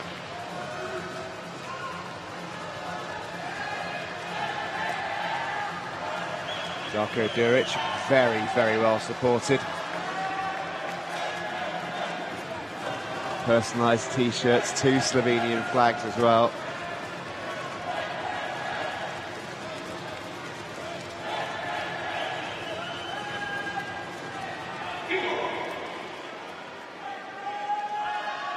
He goes in lane 5, there he is.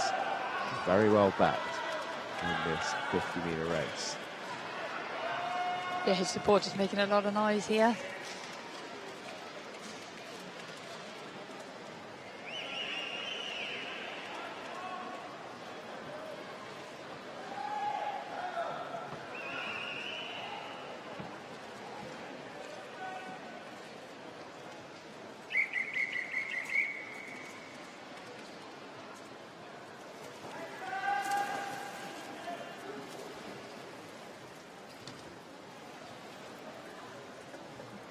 Darko Duric there just waiting for everybody else to get on the block, making sure he was the last person in position.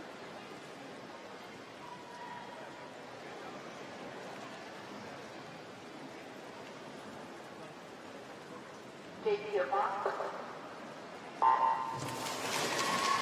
was a good start for Darko Duric in lane 5. Him and Cameron Leslie, that black cap of New Zealand, fresh from victory last night in the 50-metre backstroke, going very well there. Also going well, closest to us in your shot is Andres Ehrenhofer of Austria. But Cameron Leslie, fresh off a plane from Korea, only been in the country for 3 days, seems to have managed to shake off the jet lag here. He's going very well in this first heat. Yeah, isn't he just? Gold medal last night. Strong performance in the heats this morning. He's flying, Cameron Leslie. Smetanin in behind him in second place. Darko Duric picks up third.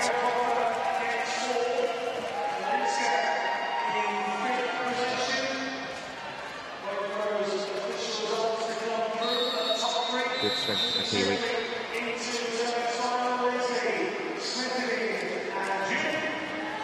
The world record, interestingly, in this event is one of the longest held in any of the Paralympic sport classes in swimming. It's held by Yuji Hanada of Japan from Athens in 2004. That is positively ancient for a paraswimming world record. And Cameron Leslie there wasn't a million miles off that.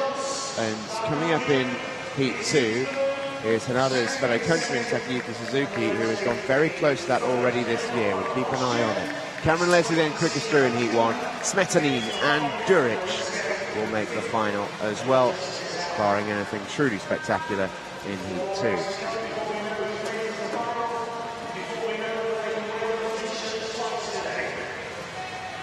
There is the start list then for Heat 2. Braja, Croatia, Sanchez, Mexico, Petrocek, Czech Republic, Suzuki, Japan, Topkin, Estonia, Zhidanov, Russia, Malia, Israel.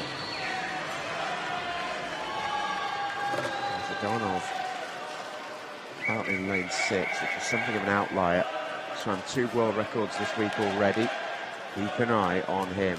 Suzuki is very quick over 53 for the S4s. 37.76 this year, just 0.2 off that world record that has stood for 15 years. As I mentioned, in paraswing terms, is an eon.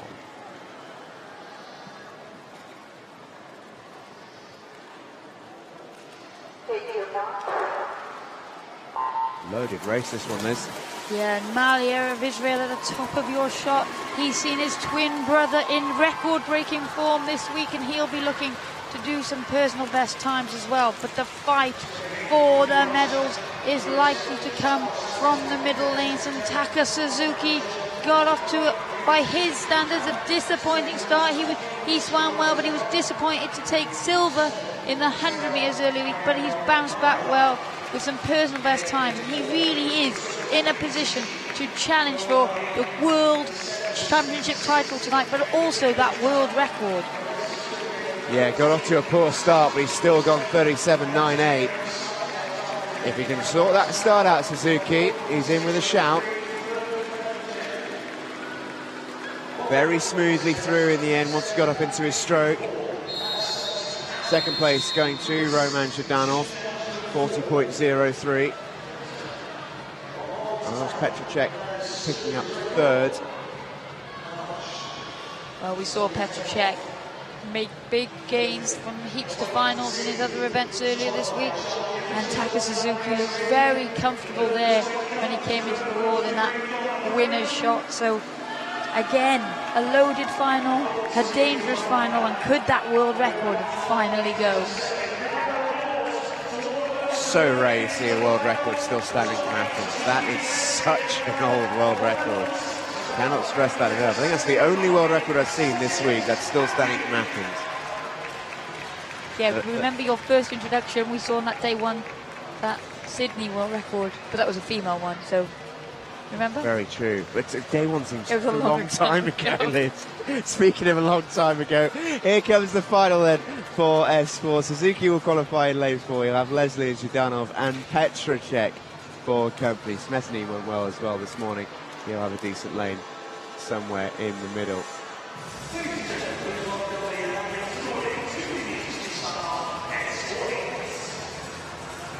Yeah, so true. I didn't say it wasn't possible. I said I can't remember. Fair point. Day one honestly seems like such a long time ago here on day 5.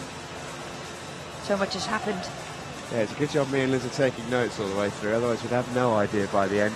Here we go then, heat number 1 of the women's S4.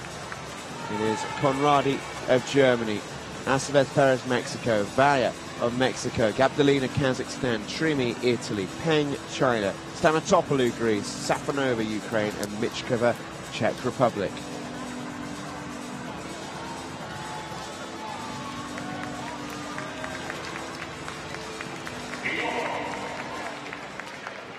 Ariola Trimi having a fabulous meet.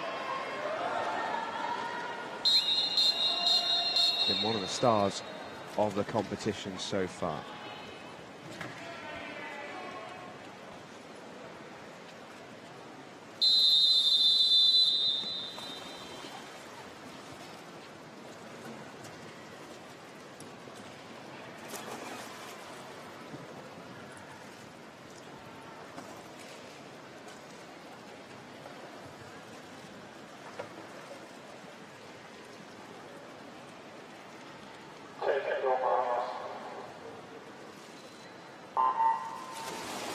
Variety starts. A good start coming from Gabdelina of Kazakhstan in lane 3. She got away well, reacted to the gun, but now we see that superb technique of Ariola Trimi of Italy in the centre lane, down at the moment, but you can just tell by the power that she gets from the stroke length that she has. She's so smooth.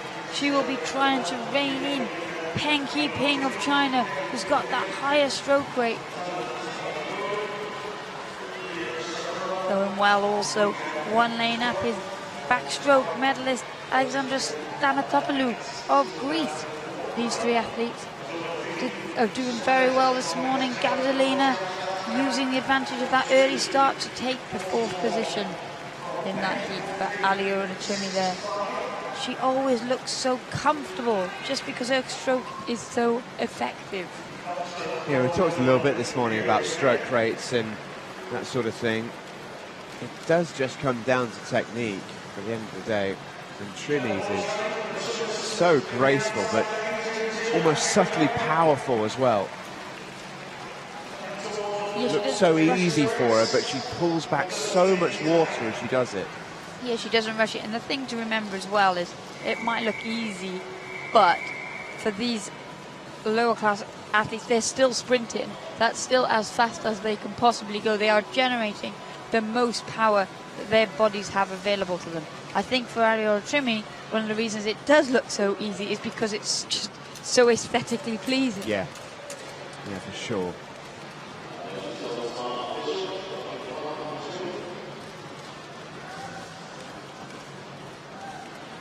Women's 53 S4 Heat 1 results are in, then Trimi, Peng and Stamatopoulos the top three. Abdelina going well for Kazakhstan too. I think the rest of the swimmers will have very much an eye on the second heat. A lot of swimmers will miss out on the final. Almost 2 full complements in these heats. Here we go then. Larry, Malaysia, Gavriliuk, Russia, Ribeiro, Brazil, Butka, Germany, Watson, Australia, Butkova, Russia, Swiderska, Ukraine, Sigurdardottir, Iceland, Rodriguez, Spain, Enns, Canada.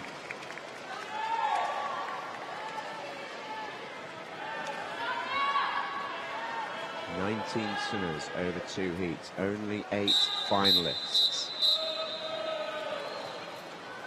Rachel Watson of Australia in lane 4 is the world record holder. Set it in Brisbane 2 years ago. She looked in very good form this week in terms of not just her swing, but her personality. She's so relaxed and comfortable around the poolside. Feature of her character, but now she'll turn on the competitive nature. She's an excellent 50 freestyler.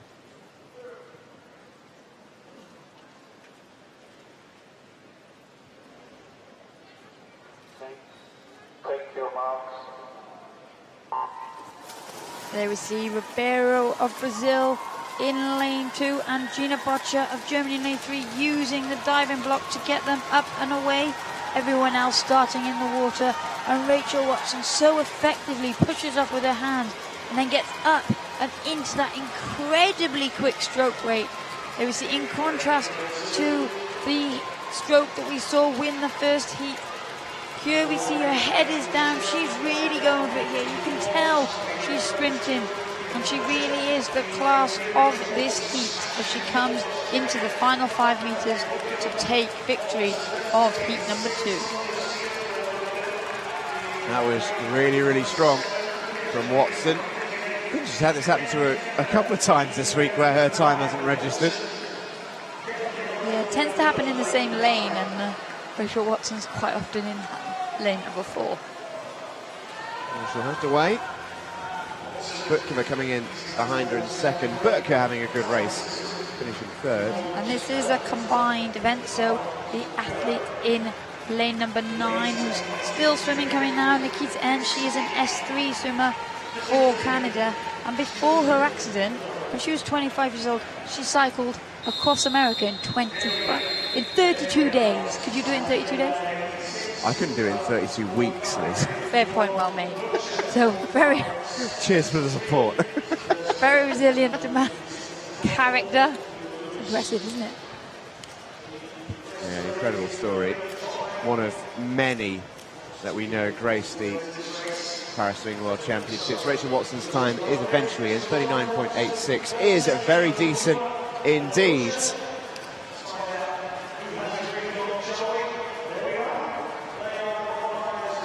And it will be enough to comfortably qualify her in lane 4. There's the results of Heat 2. Watson followed by Butkova and Burtka.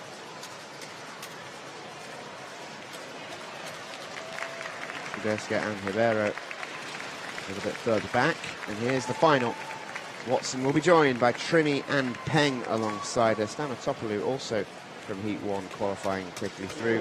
Bukova and Burtka will go from the outer lanes.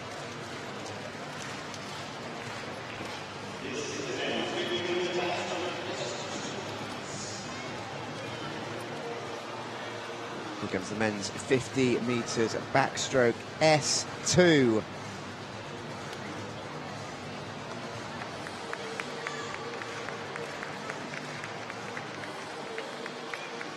Two heats to come for this one. Dimitrios Kalapidis of Greece, Christopher Tronco, Mexico, Jacek Czech, Poland, Alexander Makarov, Russia, and Ihad Shalabi of Israel.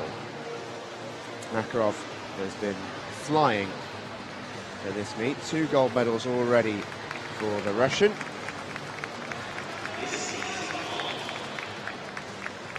Over slightly longer distances, the challenge for him will be getting his stroke going quick enough to power him through the sprint event for these S2 swimmers.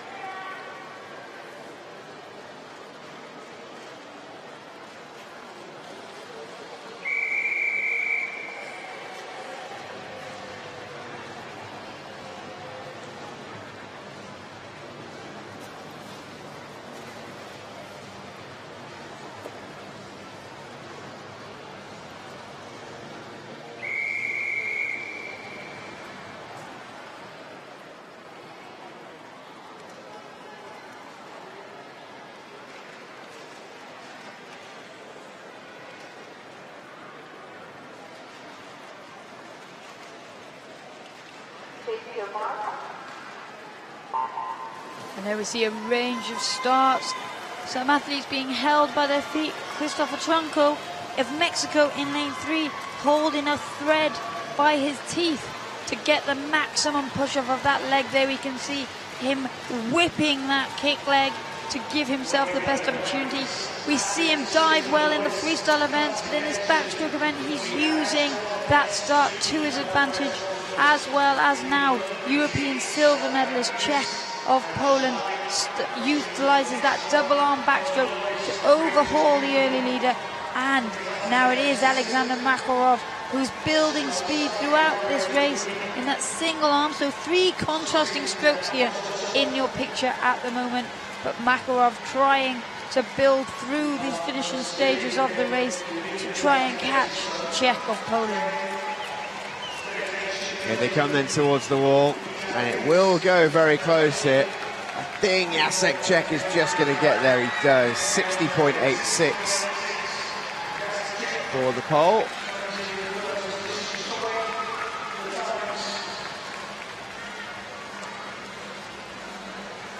Czech taking the win, and a little bit of a wait for a couple of times here.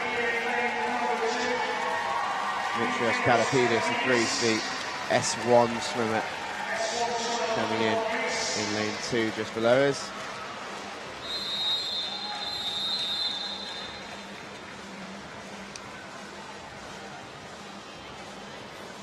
Jacek Czech, so effective on the backstroke. This is his preferred event. Very, very smooth. You can see the propulsion he gets from that double arm movement.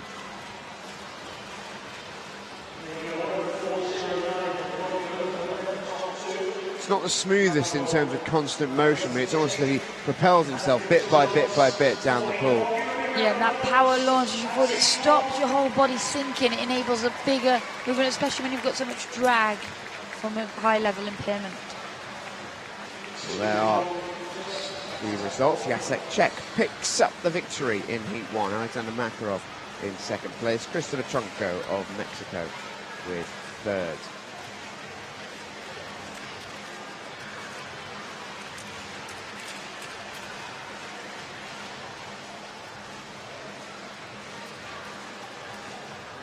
Here comes the start list for heat number 2. 2 Peruvians flank the field. Santillan in lane 2. Makro Dimitrios, Greece, 3. Abatha, Chile in 4. Danilenko in 5 from Russia. Kol, Ukraine in 6. And Linares of Peru in 7.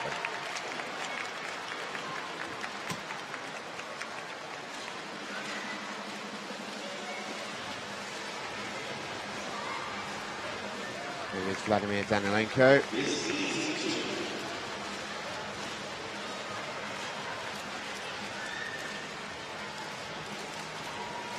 Alberto Abaza of Chile, repping the parasailing movement tattooed on his chest. Well, Chile, they've never won a gold at an IPC World Championships. They've got silver from 98 in Christchurch. They picked up some bronzes in Mexico. Obviously, we've had some more silvers here this week, but can we do it this time? Can Alberto Abaza live up to that favourite tag as he comes into this second heat in lane 4 and finally get that gold medal for Chile this evening? Well, he's had a bronze, he's had a silver last night. Tonight he looks for gold. Has to get there first though. He did have the quickest time in the world leading into his event last night where he took silver, but Alexander Makarov had something to say about that.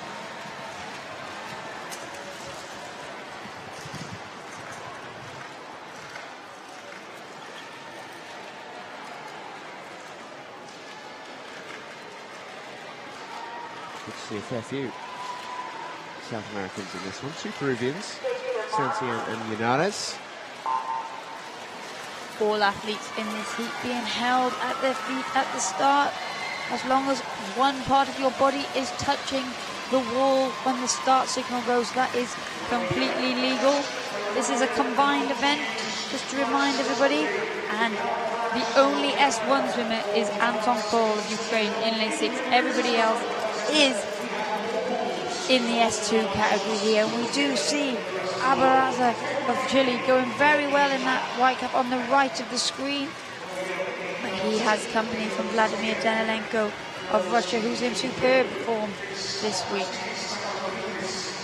Yeah, he's been really enjoying his swimming as well, Danilenko. Got a very infectious smile as he makes his way out for either a race or a medal ceremony. Very close finish this. Abaza just takes a little look to his left to see where Danilenko is and touches in first place. He's registered at 2:21 behind. Now I think he got the touch there, so we'll wait for the official results to come in. We do have plenty of backup timing systems in the pool at the London Aquatic Centre. I have a feeling that will be revised. Abaza definitely touching in first there, according to my vision from up here in the commentary position.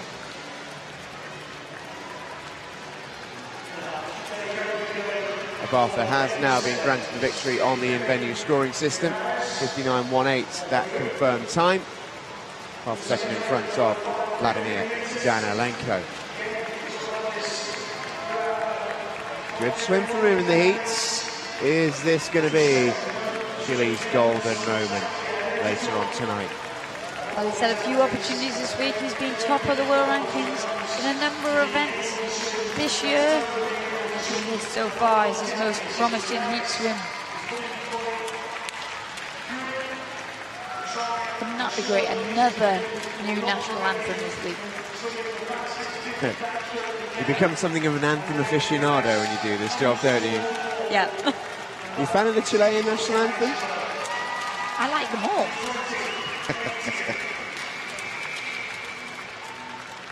Our race is now complete as our final swimmers came in.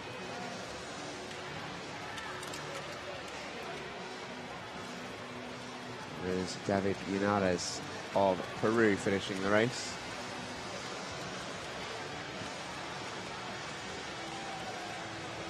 Peru fresh off hosting the Pan American Games recently in Lima. Alberto Abaza then from South America. Chile takes the win in Heat 2. Danilenko in second. Makrodimitris of Greece in third. Here's the start list for the final then. Alberto Abaza will head in as the favourite. Danilenko and Jacek Czech will be either side of him. The double world champion so far, Alexander Makarov, is one to watch. He'll be in lane 3.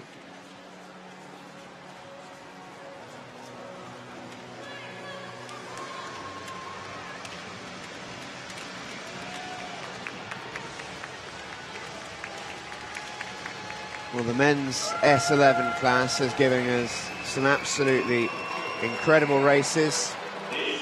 Roger Dorsman going here in lane 5, setting a world record yesterday on his maiden world title in the 200 IM. Here's the rest of the start list. 0 is Serbia, Ukraine, Gunnarsson, Iceland, Matakac, Lithuania, Bellarmino Pereira, Brazil, Zudzelav, Belarus, Dorsman, Netherlands, Makovsky, Poland, Chabraya, Canada, and Ibrashev of Kazakhstan. What a moment it was yesterday for the Netherlander. Just wonder if that's given him that little extra boost today in the freestyle. I mentioned it a couple of times this week, Liz. Can't imagine it was easy for Dorsman to get to sleep last night with the adrenaline still pumping. Yeah, and he's had a busy week too.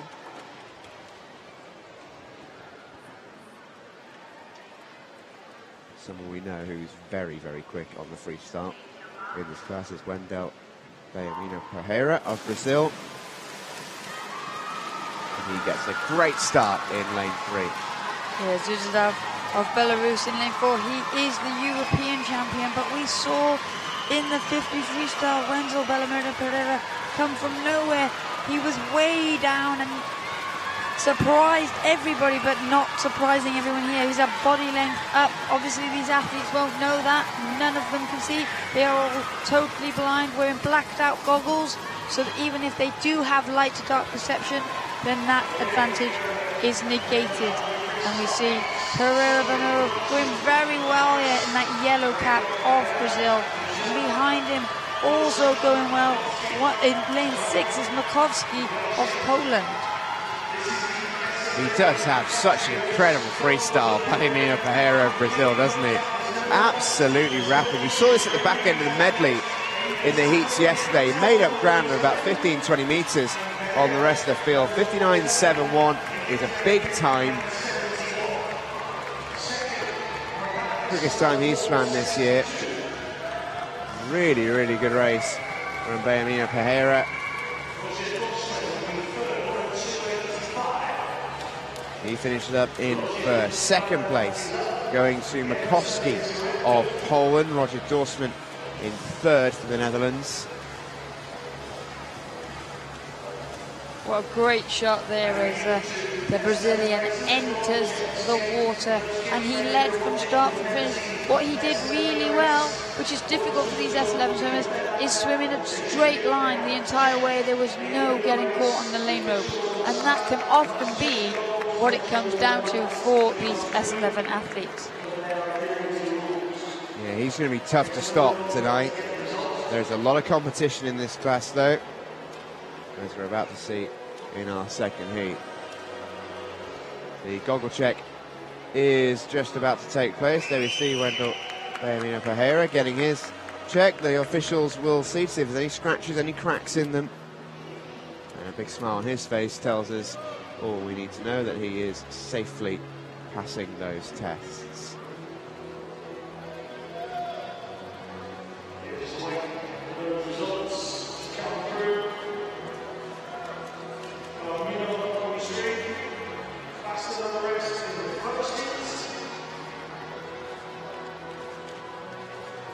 And the results are official. It is the Brazilian who takes the win, Bellarmino Pereira. Wojciech Makovsky and Roger Dorsman second and third. Gregory Zudzelav a little bit lower down on his time that he's capable of. He'll be hoping to still have a lane in the final. He's not guaranteed one.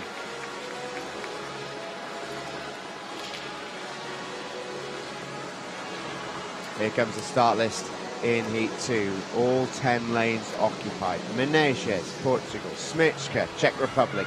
Herbst, South Africa. Raina Correa Souza, Brazil. Hua, China. Belasov, Russia. Cansejo of Spain. Smirnov, Ukraine. Koval, Russia. And McClure, Australia.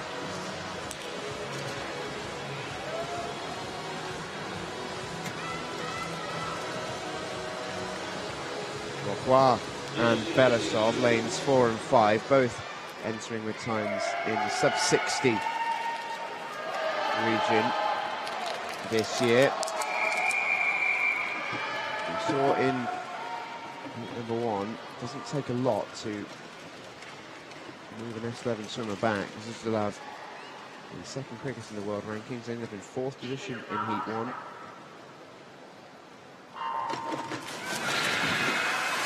Hua Dong of China is the fastest man in the world this year, but the best start did come from Belousov, 1 lane up, representing Russia. Now we see though that smooth stroke of the Chinese athlete coming through that camera angle shot. It looks pretty evenly matched as they come into the turn, but it is the Chinese athlete with a slight advantage. A turn so important for these S11 athletes, and it was Belousov who tucked up and got round and got his feet on the wall quickest by 0.14 a second. Henry Herb's going very well for the South Africans in lane 2.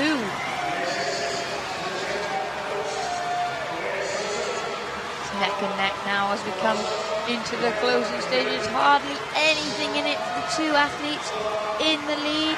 They won't know where each other are. Every time an S11 swims, it is like a time trial, and the touch does go to Hua. Cool, quick time as well. Hua Dong, 58.83. That is rapid from the Chinese swimmer. Judging by the smile on his face, he either felt that was quick or his coach has told him the time that he's just set. That is the quickest time in the world this year. He's done it in the heats.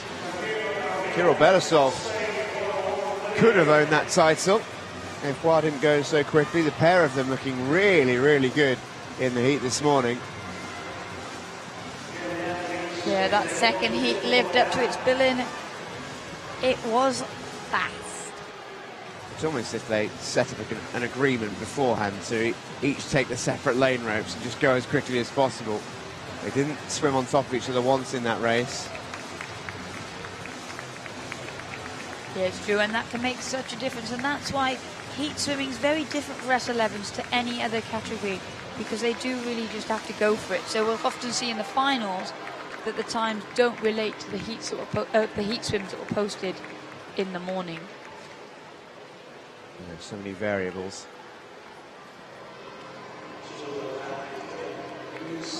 There is Hua Dong, whose goggle check is completed, and he looks really happy with that swim, as he should be. Really, really good swim as well.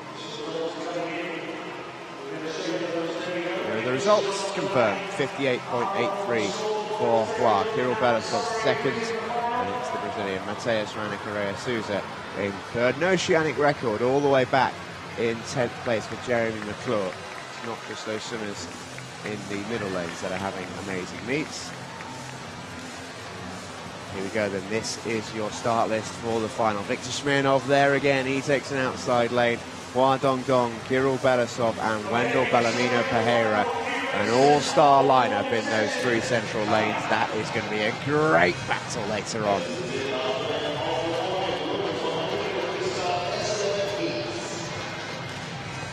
We move on to the women's S11 heats. 2 of these to come.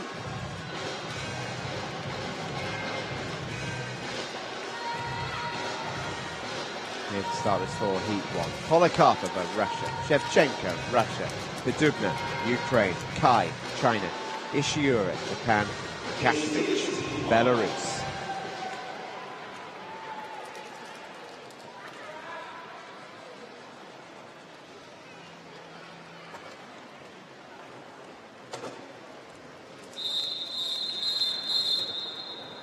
There's Kylie Wen of China.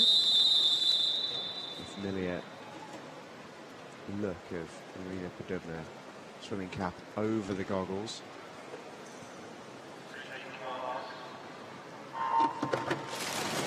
Gets away really, really well, the Ukrainian. Yeah, Marina Podubna, she's a world record holder over 50-meter freestyle. She won that world championship title earlier this week, and she does have such a brilliantly quick reaction to the gun. She does very well to get up and find that lane rope, and then her her stroke rate is incredibly high. She moves those arms at a great pace. You can see that leg there. You can see, though, from the underwater shot, the challenge that these S11 athletes have.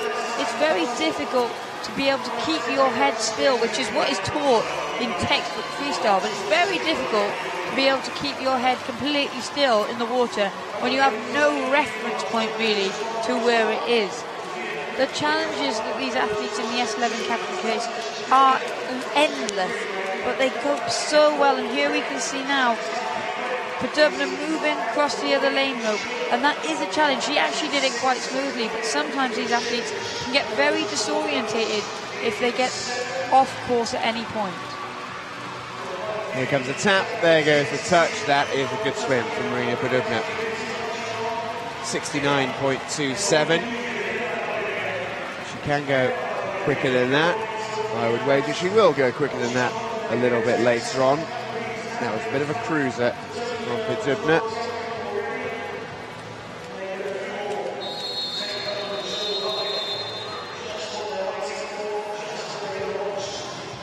Nicely done from the Ukrainian. Kylie went a little bit further back than maybe we expected based on the time set already this year.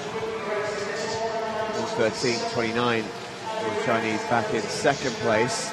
Sofia Polikarpova for Russia picking up third all the way in lane 2 from the outside. Goggle check incoming.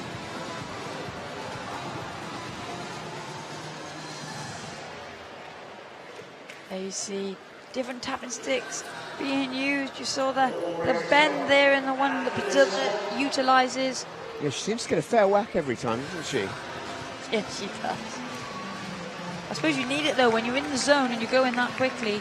If it's not hard, then it wouldn't register. And it really is different things for different needs. Quite often, tennis balls are used on the end of sticks, custom things are built, can be as soft as foam, as hard as plastic. It really does vary, depending on what the athlete likes and needs. Here comes the result for Heat 1. Padubna takes it, 69.27. Kai in second, Polikarpova in third place. Well, back to that equipment discussion. It is the same, very much like the goggles. All tapping sticks have to be submitted and checked prior to a competition beginning, signed off by the referees and race officials.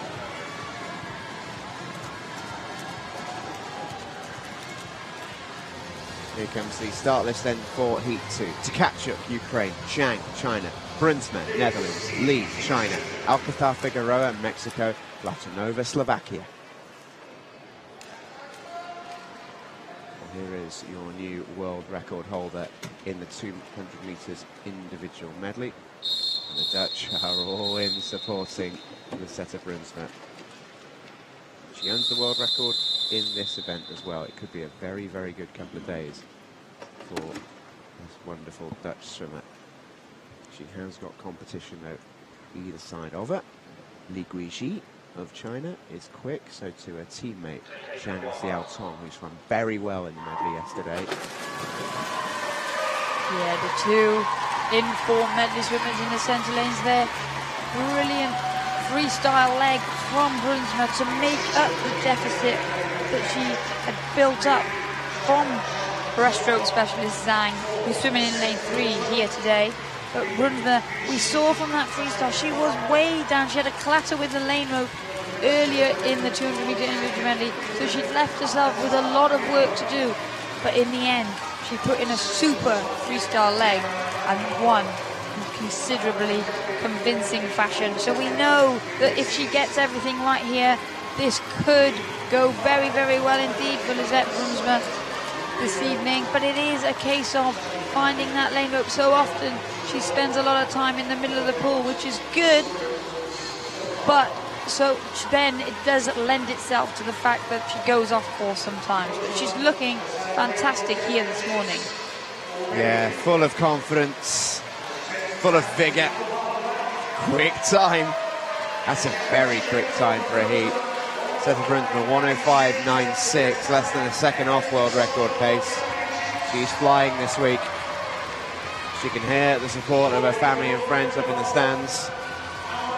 speaking to a coach there, asking what was the time, where did I come? Championship record is the answer, 65.96. Thumb up from Lisetta Brunswick. She's happy. She is happy. She's always a smiley person. She's always happy. She loves her swimming. But one thing she also always is consistent.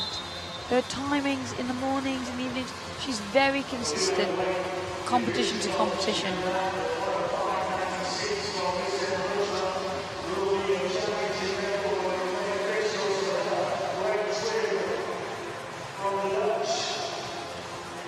Yeah, that familiar Brunswick smile is usually one of the endearing images at the end of a competition. And it does help that she is so successful. She's not just happy-go-lucky in that sense, she is a terrific swimmer as well. And she's had to battle a little bit so far this week. She hasn't had her favourite strokes until the last couple of days, and all of a sudden on day 4 and 5 it could be a very, very good couple of days for Lisetta Brunswick and the Netherlands. The goggle checks are completed. Everyone seems content.